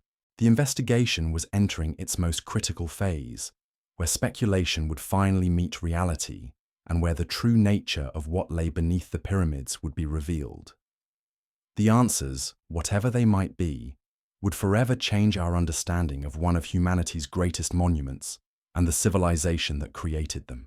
And in the depths beneath the Giza plateau, patient and silent as they had been for millennia, the structures themselves waited to reveal their secrets to a world that was finally ready to listen. The decision came down to a single moment that would define the future of archaeological investigation. Dr. Waziri stood before an emergency session of the Supreme Council of Antiquities, knowing that whatever choice they made would echo through history. The evidence was undeniable. Multiple independent studies had confirmed anomalies beneath the plateau. Thermal imaging, gravitational surveys, and seismic data all pointed to the same conclusion. Something extraordinary lay hidden beneath the world's most famous monuments. But evidence and action were two different things entirely. The room fell silent as Waziri announced the council's decision. Egypt would authorize a limited, carefully controlled investigation of the underground anomalies. Not the comprehensive excavation that some researchers had demanded, but a precise, minimally invasive probe that would provide definitive answers while protecting the integrity of the monuments above. The methodology would be revolutionary. Using advanced fiber optic cameras and micro-drilling techniques originally developed for medical applications. Researchers would create tiny access points no larger than a pencil. These microscopic windows into the underground world would allow direct visual confirmation of what remote sensing had suggested, without compromising the structural stability of the pyramids themselves. Dr. Hassan was selected to lead the Egyptian team, representing the new generation of archaeologists who demanded transparency and international collaboration. Professor Walsh would coordinate the technical aspects, bringing together the most advanced non-invasive technologies available. And in an unprecedented move, the entire investigation would be live-streamed to the world, ensuring that whatever was discovered would belong to all humanity, not just the privileged few who had controlled archaeological narratives for so long. The first probe was scheduled for dawn on a crisp October morning, timed to coincide with the alignment of certain passages within the Great Pyramid itself. As the sun rose over the Giza Plateau, millions of people around the world gathered around their screens, holding their breath as a fiber optic cable no thicker than a human hair descended into the earth beneath the monument that had watched over the desert for over 4,000 years. What they saw changed everything. The camera revealed not crude cave systems or natural limestone formations, but architectural precision that defied every assumption about ancient capabilities. Smooth walls carved with mathematical perfection, corridors that extended beyond the reach of the camera's light. And in one breathtaking moment, the probe emerged into a vast chamber whose dimensions were so perfectly geometric that even the most skeptical observers fell silent. But it was what the chamber contained that truly shocked the world. Stone tables arranged in perfect rows, their surfaces covered with hieroglyphs unlike any seen before. Metallic objects that gleamed despite millennia of burial. And along the walls, carvings that seemed to depict not just Egyptian scenes, but star maps, mathematical formulas, and technical diagrams that looked more like engineering blueprints than religious art. Dr. Hassan's voice trembled as she described what the camera was revealing. This wasn't just a tomb or a temple. It was a repository, a library, a vast underground archive that had preserved knowledge from a civilization far more advanced than anyone had dared imagine. The implications hit like a seismic wave across the archaeological community. If this chamber was authentic, if it truly dated to the period suggested by its context, then everything they thought they knew about the development of human civilization would need to be reconsidered. The timeline of technological advancement, the capabilities of ancient peoples, the very nature of human progress itself, all of it was suddenly open to question, but the chamber was only the beginning. As additional probes were deployed over the following weeks, the true scope of the underground complex began to emerge. The radar scans had been conservative. The actual network was far more extensive than anyone had predicted, with chambers connected by corridors that stretched for miles beneath the desert floor. Each new room revealed fresh mysteries, workshops containing tools that seemed too advanced for their supposed age, storage areas filled with materials that modern analysis couldn't immediately identify, and most intriguingly, evidence of a sophisticated water management system that had once channeled the Nile's flow through the underground complex, creating an elaborate hydraulic network that supported the entire facility. The water channels held particular significance because they provided a means of dating the construction. Geological analysis of mineral deposits and erosion patterns suggested that the system had been active during periods when the Nile followed different courses than it does today, periods that predated known Egyptian civilization by thousands of years. This dating evidence created perhaps the most profound challenge of all. If the underground complex was truly as ancient as the geological evidence suggested, it would mean that sophisticated engineering capabilities had existed long before the rise of the pharaohs, before the development of writing, before the emergence of the organized states that historians considered the foundations of civilization itself. The revelation sent shockwaves through universities, museums, and research institutions worldwide. Textbooks would need to be rewritten. Museum exhibits would require complete reconstruction. Educational curricula that had taught linear progression from primitive beginnings to modern sophistication would need fundamental revision. But perhaps the most significant impact was on human consciousness itself. For generations, people had been taught that they lived at the pinnacle of human achievement, that their technological capabilities represented the highest point in the long arc of human development. The underground chambers beneath Giza suggested something far more humbling, that human civilization might be cyclical rather than linear, that knowledge could be lost as well as gained, and that the ancients might have achieved things that modern society was only beginning to rediscover. The psychological implications rippled through every level of society.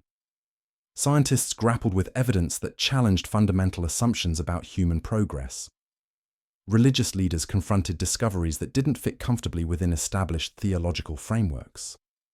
Educators struggled to incorporate revolutionary findings into curricula that had been built on very different assumptions about the past. And in living rooms around the world, ordinary people watched their screens in wonder and unease as the fiber optic cameras revealed room after room of impossible architecture, sophisticated engineering, and preserved knowledge that seemed to come from a civilization that officially had never existed. The investigation had opened more than just sealed chambers beneath ancient monuments. It had opened a window into a version of human history that was far stranger, far more complex, and far more mysterious than anyone had ever imagined.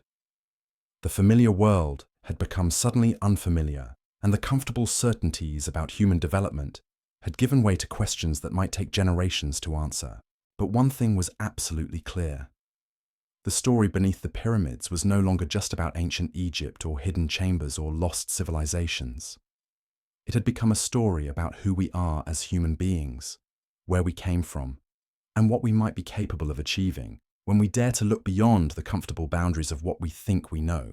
The underground chambers had revealed their secrets at last. But in doing so, they had revealed something even more profound.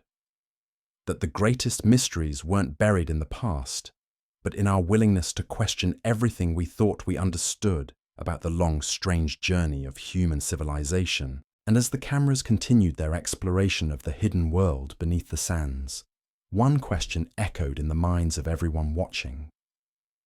If we could be so wrong about something as fundamental as the capabilities of our ancestors, what else might we be missing? What other impossible truths might be waiting to be discovered in the familiar places where we never thought to look? The investigation had answered the question of what lay beneath the pyramids. But in doing so, it had raised 1,000 new questions about the nature of human achievement, the reality of progress, and the endless capacity of the past to surprise us with revelations that challenged everything we thought we knew about ourselves and our place in the long story of human civilization. The ancient builders had indeed left behind a message for future generations, not carved in stone or written on papyrus, but embedded in the very existence of their impossible underground world. The message was simple yet profound. Never underestimate what human beings can achieve when they set their minds to tasks that seem beyond the reach of their time. And perhaps that was the most important discovery of all.